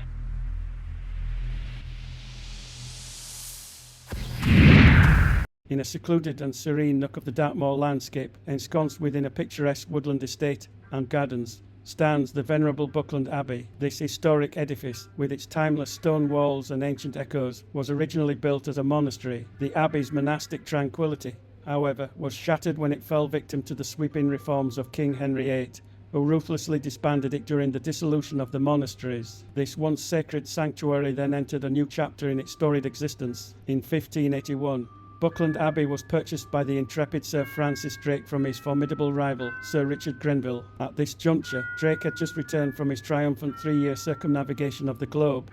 Hailed by many as a national hero, his name was sung in taverns and courts alike, and his daring exploits on the high seas had cemented his place in the annals of history. Yet, amidst the accolades and admiration, a darker murmur rippled through the local populace, tainting Drake's celebrated name. Whispers of dread and suspicion began to circulate among the locals, who feared that Drake's unparalleled successes were not merely the result of human endeavour. They believed that he had forged an unholy pact with the devil himself, a sinister alliance that enabled him to vanquish the mighty Spanish Armada. These eerie suspicions deepened when Drake's extensive renovations of Buckland Abbey, an endeavour that should have taken months, mysteriously concluded within a mere 3 days. Such an uncanny feat was readily attributed to infernal intervention. Further fueling the superstitions of the time, legend holds that Sir Francis Drake's restless spirit haunts the abbey to this very day. Bound by a spectral doom, his ghost is fabled to traverse the moors in a sinister black coach, drawn by headless horses and led by a cacophony of chattering goblins. This phantasmagoric vision is etched deeply into the folklore of the region, a chilling testament to Drake's legendary and feared presence. The image of the headless horses, driven by a malevolent force, adds a nightmarish quality to these tales, ensuring that the story of Drake's ghost remains a potent and enduring part of Dartmoor's haunted heritage. Today, Buckland Abbey stands under the stewardship of the National Trust, inviting visitors from near and far to explore its storied halls and lush gardens. Among the relics of yore, the infamous drum of Sir Francis Drake commands particular attention. Cloaked in mystery, it is said to harbour Drake's indomitable spirit, and its ominous beat is believed to sound whenever England is imperilled. The last reported echo of this drum's solemn sound was heard on the eve of the First World War, further enshrining the legend of Sir Francis Drake within the annals of English history. Visitors stand in hushed awe before this relic, contemplating the eerie possibility that the drum might yet again resound in times of national crisis. Thus, Buckland Abbey remains a place where history and myth intertwine, a testament to the enduring legacy of its enigmatic former master and the spectral echoes of Dartmoor's haunted past. The Abbey's ancient stones whisper tales of heroism and dread of triumph and supernatural terror. As the mists of Dartmoor swirl around this historic estate, one can almost hear the faint echo of a drum, a reminder that the past is never truly gone, but lingers on, waiting to be discovered by those who dare to listen.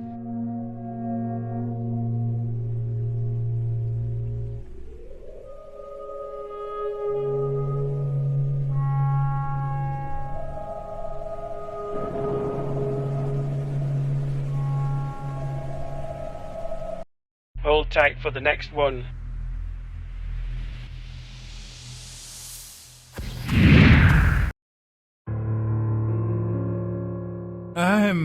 In the rolling countryside of Norfolk, amongst verdant fields and winding lanes, stands a hallowed structure whose very stones whisper tales of bygone eras. 'Tis Felbrigg Hall, a grand estate spanning nigh 1,700 acres, where the veil between the living and the dead grows gossamer thin. Though the hall presents a visage of pastoral tranquillity, dark murmurings abound of restless spirits who yet linger in its shadowed halls. Foremost amongst these spectres is the ill-fated William Wyndham III, a man whose love of the printed word exceeded even the bounds of mortality. When the flickering flames of misfortune licked hungrily at his dear friend's priceless library in the fateful year of 1809, young Wyndham showed a courage rivaling that of Grecian heroes. Heedless of the searing heat and blinding smoke, he charged into the hellish inferno, desperate to spirit away those leather-bound treasures from obliteration's maw. Alas, his valorous deeds came at a terrible cost, for in his haste a grievous fall did lay him low. Though the tomes were preserved, their saviour succumbed mere weeks later to injuries most foul. Yet even the icy grasp of death could not sunder Wyndham's bond with the works he so coveted in life. For lo, it is said his disembodied essence yet haunts the Gothic library, where ponderous shelves groan beneath the weight of long-forgotten lore. Nor is this restive shade the sole unearthly tenant of the hall's gabled corridors. Oft have the maids been affrighted by an unseen presence extinguishing their candled lights whilst drawing nigh a mysterious chamber. A woman's beckoning voice summons from within, yet each time the room stands vacant, leaving naught but a shivered chill upon the air.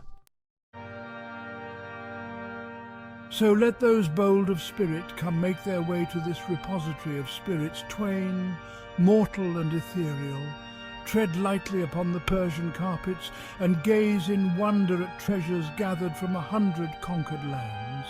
But mark well the susurrant whispers and spectral shapes flickering in your peripheral vision, lest you join the cursed ranks of Felbrigg's undeparted dead.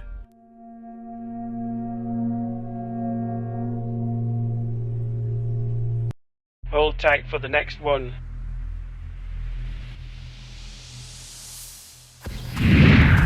Hello, and I want to thank you for watching my videos. I do appreciate that. The next video you're going to watch is a true experience I had myself whilst I was at HMS Mercury. I can't understand what happened and I can't explain it, but it's something that I can't forget, and I hope you enjoy it anyway. And again, thank you for watching and supporting my channel. Thank you. It was the winter of 1973 at HMS Mercury in Petersfield, Hampshire. A week before Christmas, on the bleak Wednesday of December 20th, I found myself yearning for home having been away for 5 long weeks, with my departure delayed until Christmas Eve. As I ambled past Eagle Block one afternoon, a voice pierced the chilly air behind me, calling out, Mick! It was unmistakably the voice of my dear mother, Anne Wilson. I spun around, expecting to see her familiar face, but was met with an empty path, no one in sight. Later that same day, I found myself in the dimly lit TV room, crowded with sailors, all engrossed in the news. I had taken a seat at the back, the wall a solid presence behind me. Suddenly, from the darkness, the voice came again. Mick! In my mother's distinct tone, I turned to the void, my heart pounding, but there was no one there. None of my comrades stirred or seemed to hear it. Only my family, my mother, father, brother, and sister, called me Mick. In the Navy, I was known as Tug. The following morning, December 19th, before noon, I was summoned by my divisional officer. With a grave expression, he inquired about my last visit home, and then broke the news that my mother was in the hospital. I was granted compassionate leave without delay. I journeyed by car to Wakefield and hurried to Pinderfield's hospital, where I found my mother in a ward. My brother John, also serving in the Royal Navy in Rosyth, Scotland, had been granted leave as well, and was there by her side. Just 5 weeks prior, my mother had seemed in good health. Now I was confronted with the cruel reality of her undisclosed battle with cancer. On Thursday, January 3rd, 1974 at 6:30 p.m, my mother passed away, having shielded her suffering from both me and my brother. In the years that followed, I asked John if he had ever experienced a similar phenomenon of hearing his name called out. He had not. The spectral call of Mick remains a poignant and mysterious echo in my memory, a connection to my mother's final days that I will never fully understand. Hold tight for the next one.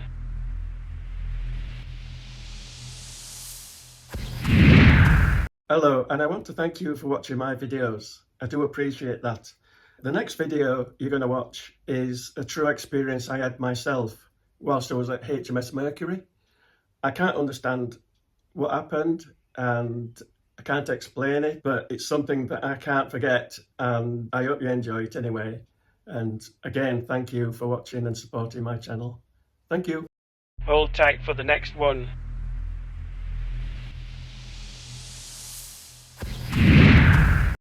All right, buckle up, because I'm about to take you on a wild ride through one of the creepiest urban legends to ever grip Britain. We're talking about the Crying Boy, a painting so infamous it had people setting fire to their own living rooms. No joke. Picture this, it's 1985, and you're flipping through the Sun newspaper. Suddenly, you see this headline screaming about cursed paintings causing house fires. You laugh it off, right? Well, half of Britain didn't. These paintings, they were everywhere. Mass-produced copies of big-eyed, tearful boys painted by this Italian artist, Bruno Amadio. He cranked these suckers out in the 50s under the name Giovanni Bragolin. Real sob story stuff, perfect for making grannies coo and parents feel guilty. But here's where it gets freaky. The Sun quotes this firefighter, right? He swears he's seen dozens of houses burned to the ground, but every single time, there's this painting of a crying kid completely untouched. Pristine, like it's mocking the ashes around it. People lost their minds.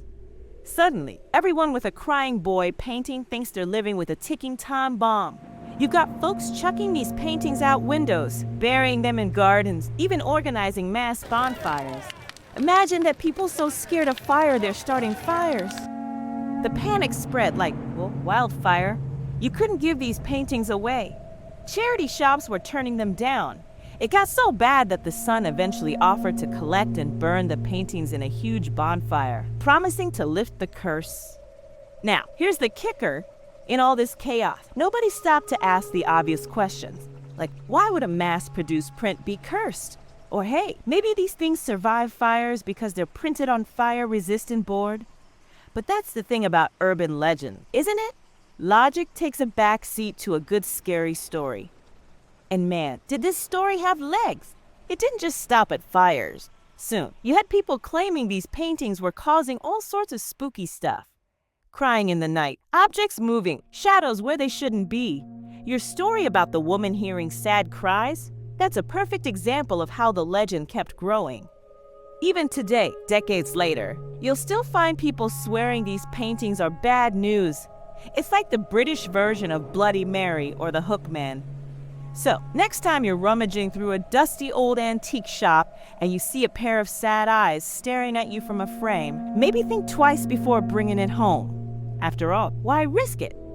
Unless, of course, you're looking to start a good old-fashioned urban legend of your own. In which case, hang that sucker up and get ready for one hell of a story.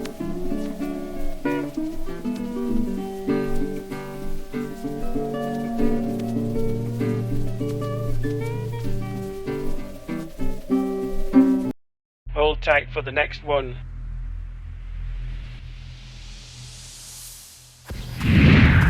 Ghosts, bellhops, and bourbon. A spirited stay at the Bourbon Orleans Hotel. Imagine checking into your hotel after a long day exploring the vibrant streets of New Orleans. You're ready to kick off your shoes, pour yourself a drink, and maybe binge watch some questionable TV shows. But wait, just as you're about to settle in, there's a knock on the door. You open it and nobody's there. Spooky, right? Well, welcome to the Bourbon Orleans Hotel, where the bellhops might just be a little more transparent than usual. Nestled in the heart of the French Quarter, the Bourbon Orleans Hotel is not just any old place to rest your head. Oh no, this place is steeped in history, drama, and a bit of ectoplasmic activity. Built in 1817, this charming establishment has seen it all, from grand ballroom dances to serving as a convent and orphanage. If walls could talk, these would probably scream. Now, let's talk about the star of the show, the ghostly bellhop. Unlike your average hotel staff, this guy doesn't expect tips, which is great, because who carries cash these days anyway? Guests have reported a young man in a vintage bellhop uniform knocking on doors and then vanishing into thin air when the door is opened. Talk about dodging awkward small talk. Some say he's just an overzealous employee who never quite clocked out. Others believe he's simply committed to the guest experience from beyond the grave. Either way, his dedication is pretty inspiring, even if his customer service skills are a bit, well, ghostly. There are plenty of theories about who this spectral bellhop was in his earthly life. One popular story suggests he met an untimely end during a fire or another tragic event. Whether he's a former employee who loved his job a bit too much or a spirit trapped by the hotel's history, his presence adds a unique charm to your stay. The bellhop isn't the only otherworldly resident. The Bourbon Orleans Hotel is a veritable party of the paranormal. Guests have reported seeing Confederate soldiers, children playing in the hallways, and even a dancing woman in the ballroom. It's like a supernatural soiree every night. The hotel's haunted reputation has made it a hotspot for ghost hunters and curious tourists alike. Paranormal investigators have captured all sorts of eerie evidence, from mysterious sounds to ghostly images. Even if you're a skeptic, spending a night here might just make you a believer, or at least give you a good story to tell. So, if you're planning a trip to New Orleans and looking for a place with a bit of character and characters from beyond, the Bourbon Orleans Hotel should be at the top of your list. Whether you're there for the history, the ghosts, or just a good night's sleep, you're in for an unforgettable experience. Just remember to be polite to the bellhop. After all, he's been working there a long time.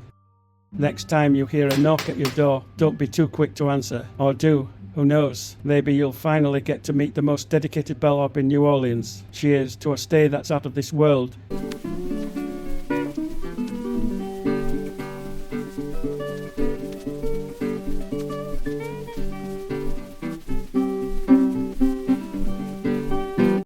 Hold tight for the next one.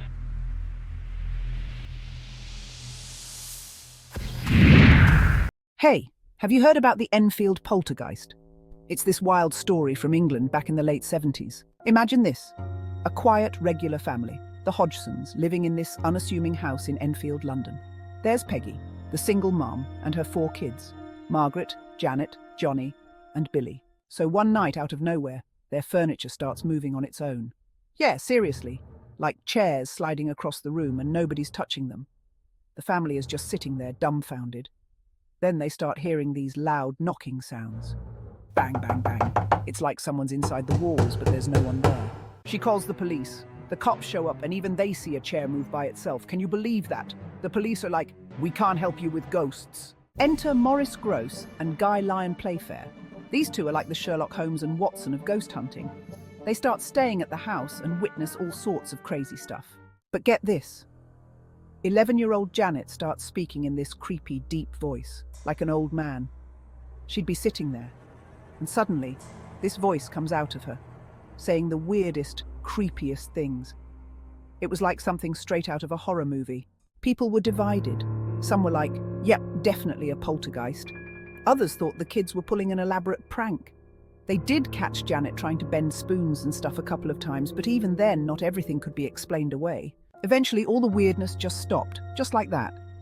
But the family was left pretty shaken. The story became a legend.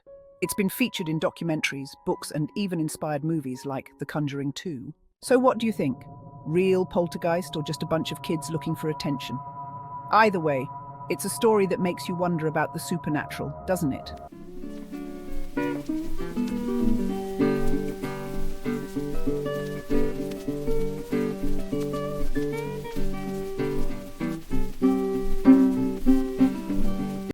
Hold tight for the next one.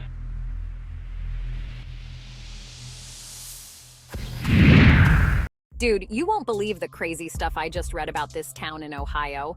It's like something out of Stranger Things, but in real life. So picture this. You're in this quiet, normal-looking small town. Nothing special, right? But then people start talking about seeing these things. They're calling them shadow people, and it's freaking everyone out. Here's the deal. Folks are saying they keep seeing these dark human-shaped figures out of the corner of their eye. But it's not just like, oh, I thought I saw something. Nah, it's way creepier. These shadows are described as pitch black, like voids in the shape of a person. And the worst part? When people see them, they get hit with this overwhelming sense of dread, like heart-pounding, cold sweat kind of fear. It's not just happening at night either. People are seeing these things in broad daylight, in their homes, at work, walking down the street. 1 minute everything's normal, then bam! Shadow figure right there in your peripheral vision. But the second you try to look directly at it, poof, gone. The whole town's on edge. People are scared to be alone, always feeling like they're being watched. Some folks are even talking about moving away. Can you imagine living like that? Now, I know what you're thinking. Mass hysteria, right? Or maybe some kind of shared hallucination. But here's the thing. The descriptions are so consistent. And it's not just a few people. We're talking a significant portion of the town reporting the same experience. Of course, there are skeptics trying to explain it away.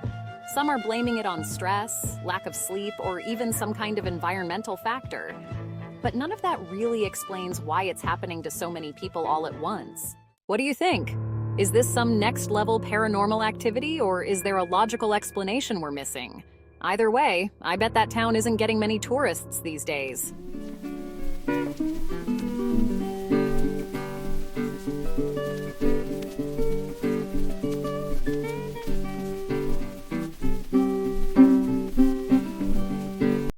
Hold tight for the next one.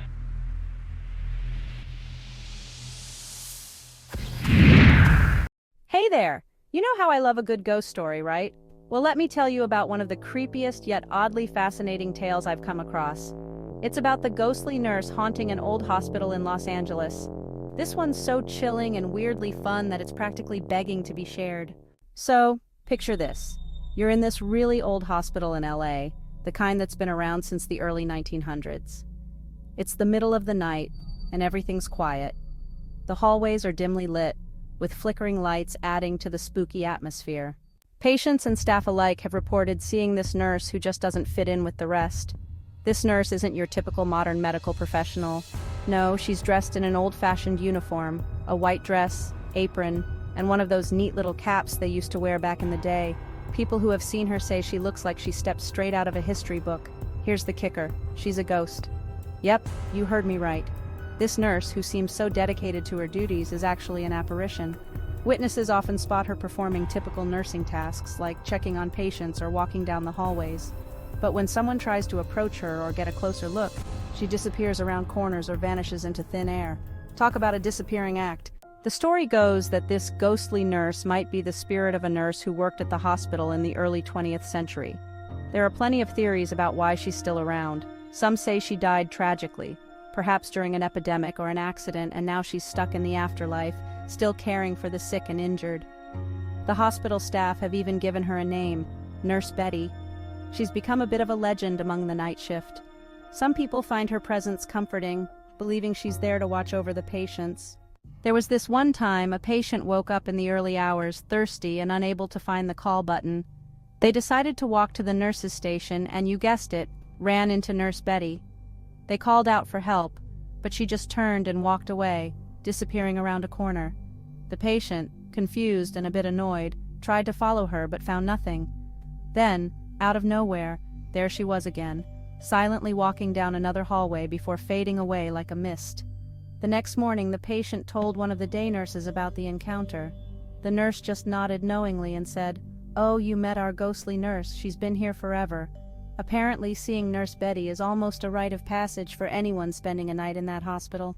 So, if you ever find yourself in an old LA hospital and see a nurse in a vintage uniform, you might want to think twice before following her.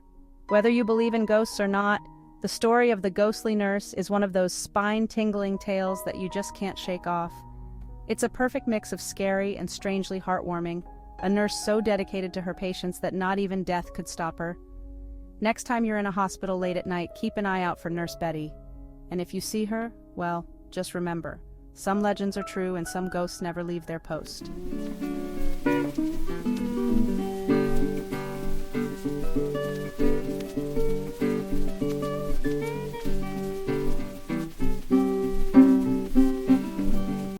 Hold tight for the next one.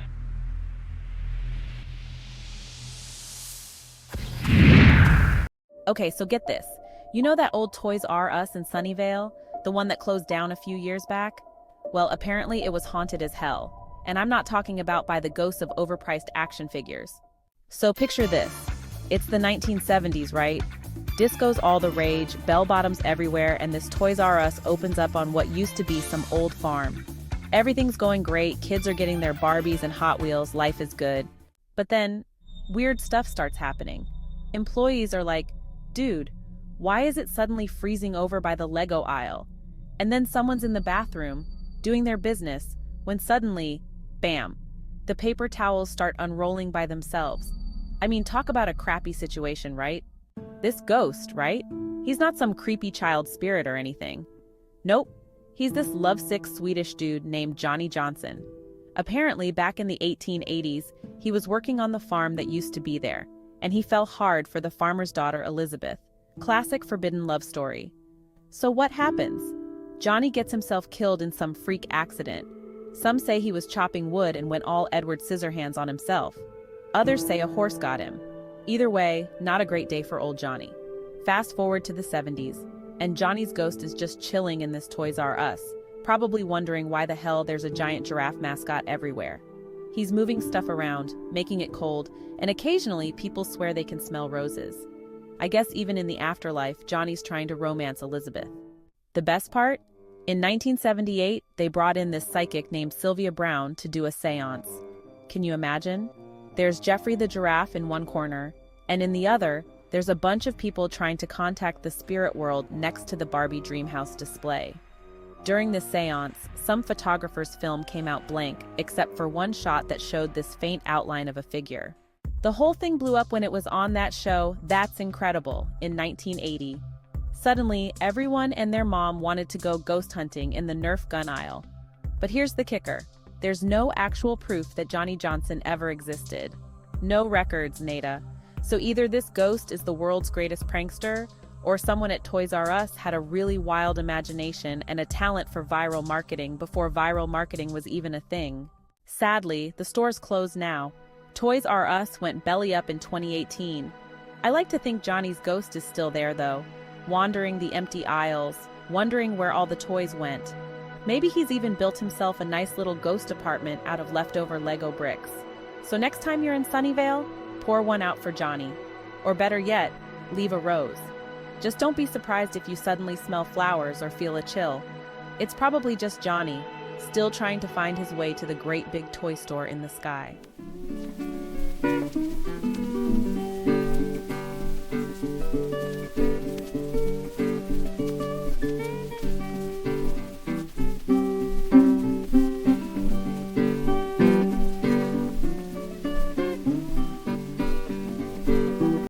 Hold tight for the next one.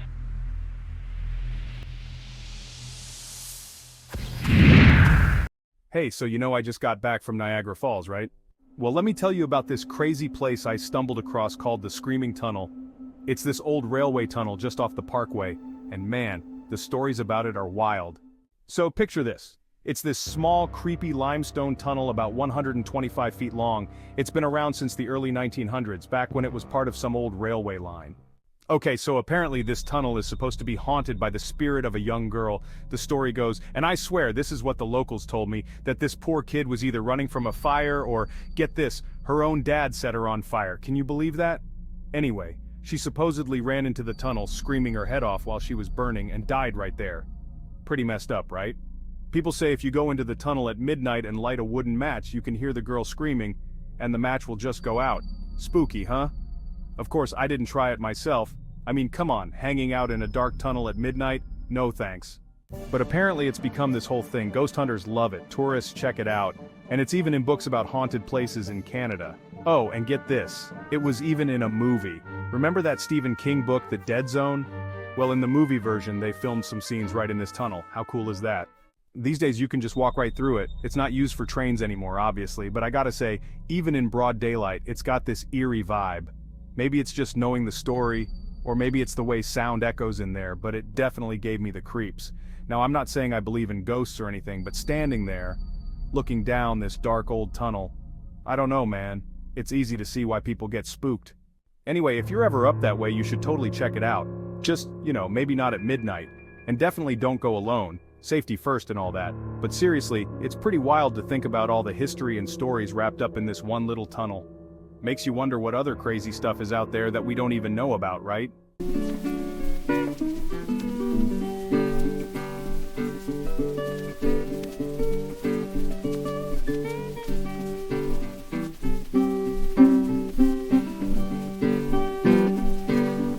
Hold tight for the next one.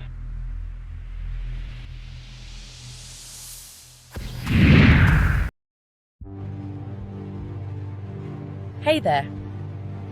Have I ever told you about the strange tale of the disappearing house in Scotland? It's one of those stories that gives you goosebumps, but it's also pretty fascinating. Let me tell you all about it. So, picture this.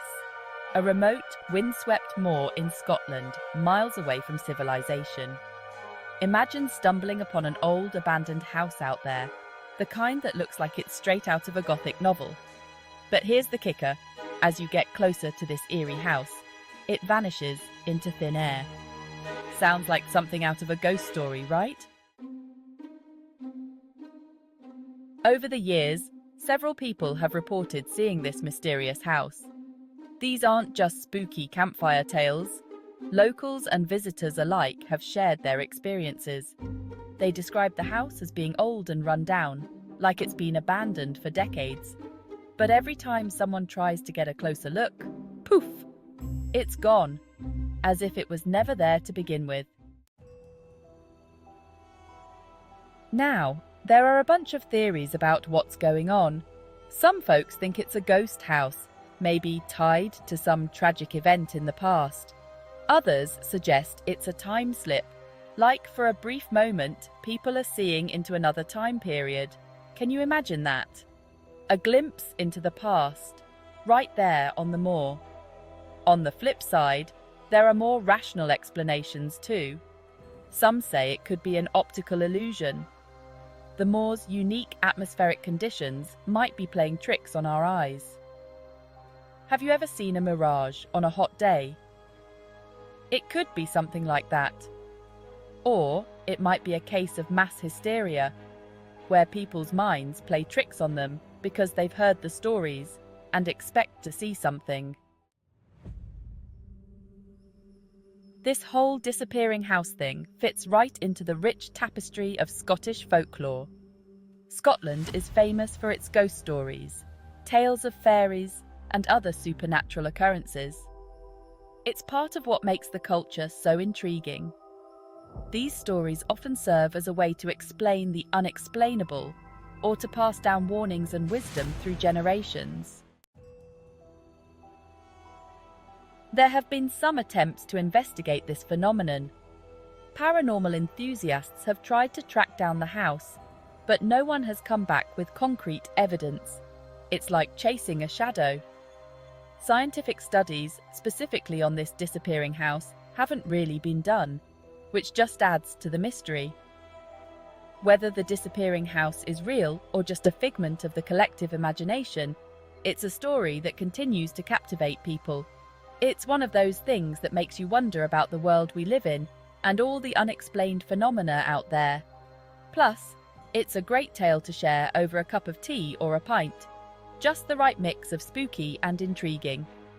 So, next time you're in Scotland, keep an eye out when you're wandering the moors. You never know. You might just catch a glimpse of the elusive, disappearing house. And if you do, make sure to tell me all about it.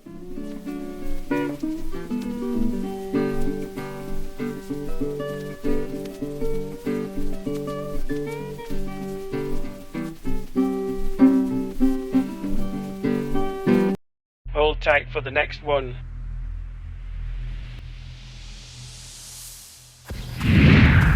All right, let me tell you about the time I visited Greyfriars Kirkyard in Edinburgh and had a run-in with the infamous McKamey Poltergeist. You're going to love this. It's creepy with a pinch of hilarity. So, picture this. It was a typical drizzly Scottish evening, and I decided to join one of those ghost tours around Greyfriars. You know, for the fun of it. Our guide, a lanky guy with an uncanny resemblance to Ichabod Crane, starts spinning tales about the graveyard's grisly history. All very atmospheric, right? But the pièce de résistance was the story of Sir George Mackenzie, or as the locals call him, Bloody Mackenzie. Apparently, Mackenzie was a real piece of work back in the day, persecuting the Covenanters with such zeal that even the Grim Reaper might have taken notes.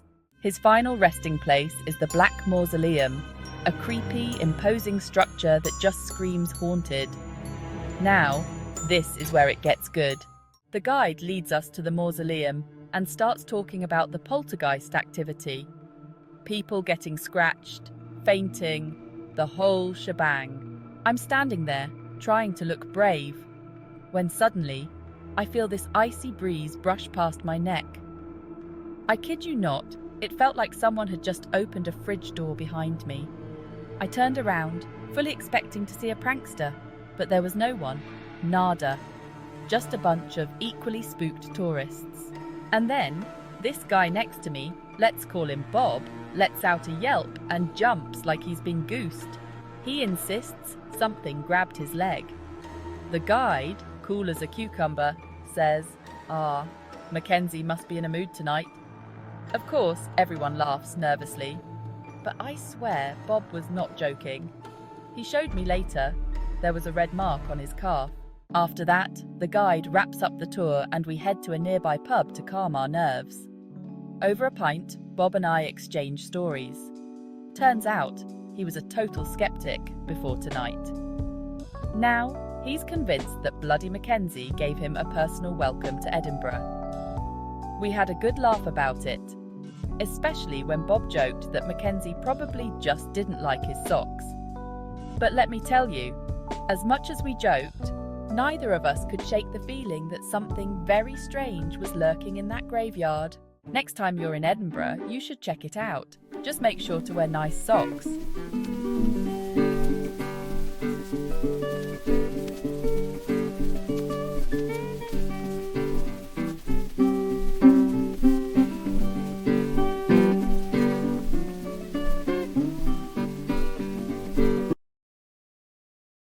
Hold tight for the next one.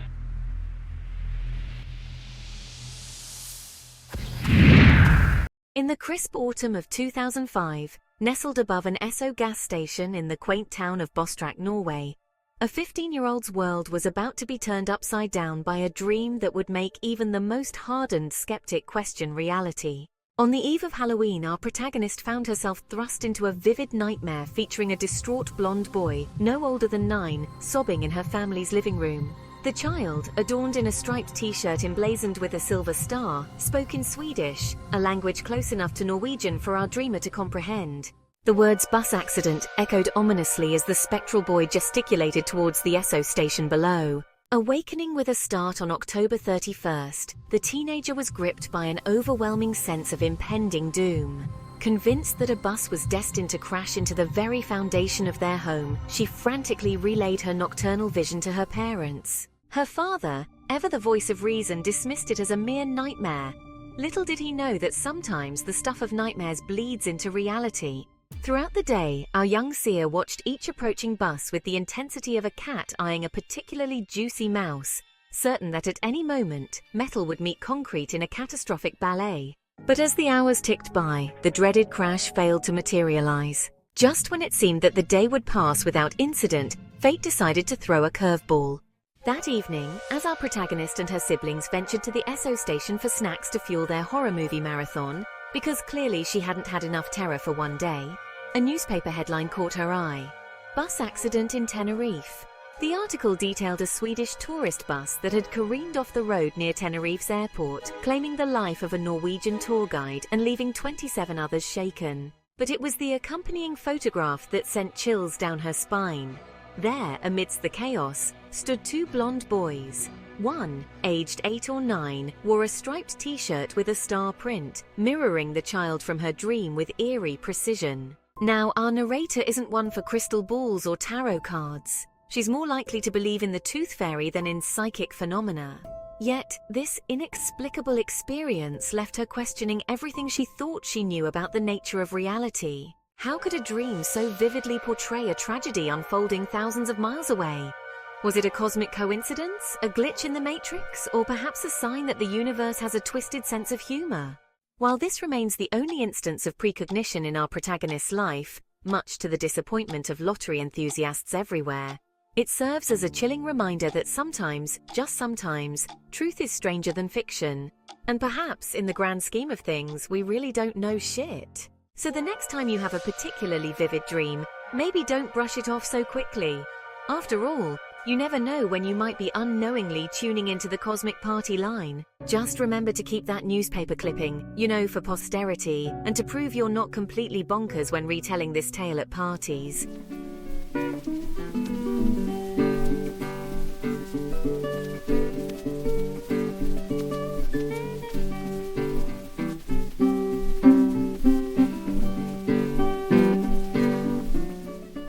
Thank you for joining us on this exploration of the unexplained. We hope these mysteries have sparked your curiosity and encouraged you to delve deeper into the unknown. Until next time, stay curious, stay vigilant, and never stop seeking the truth.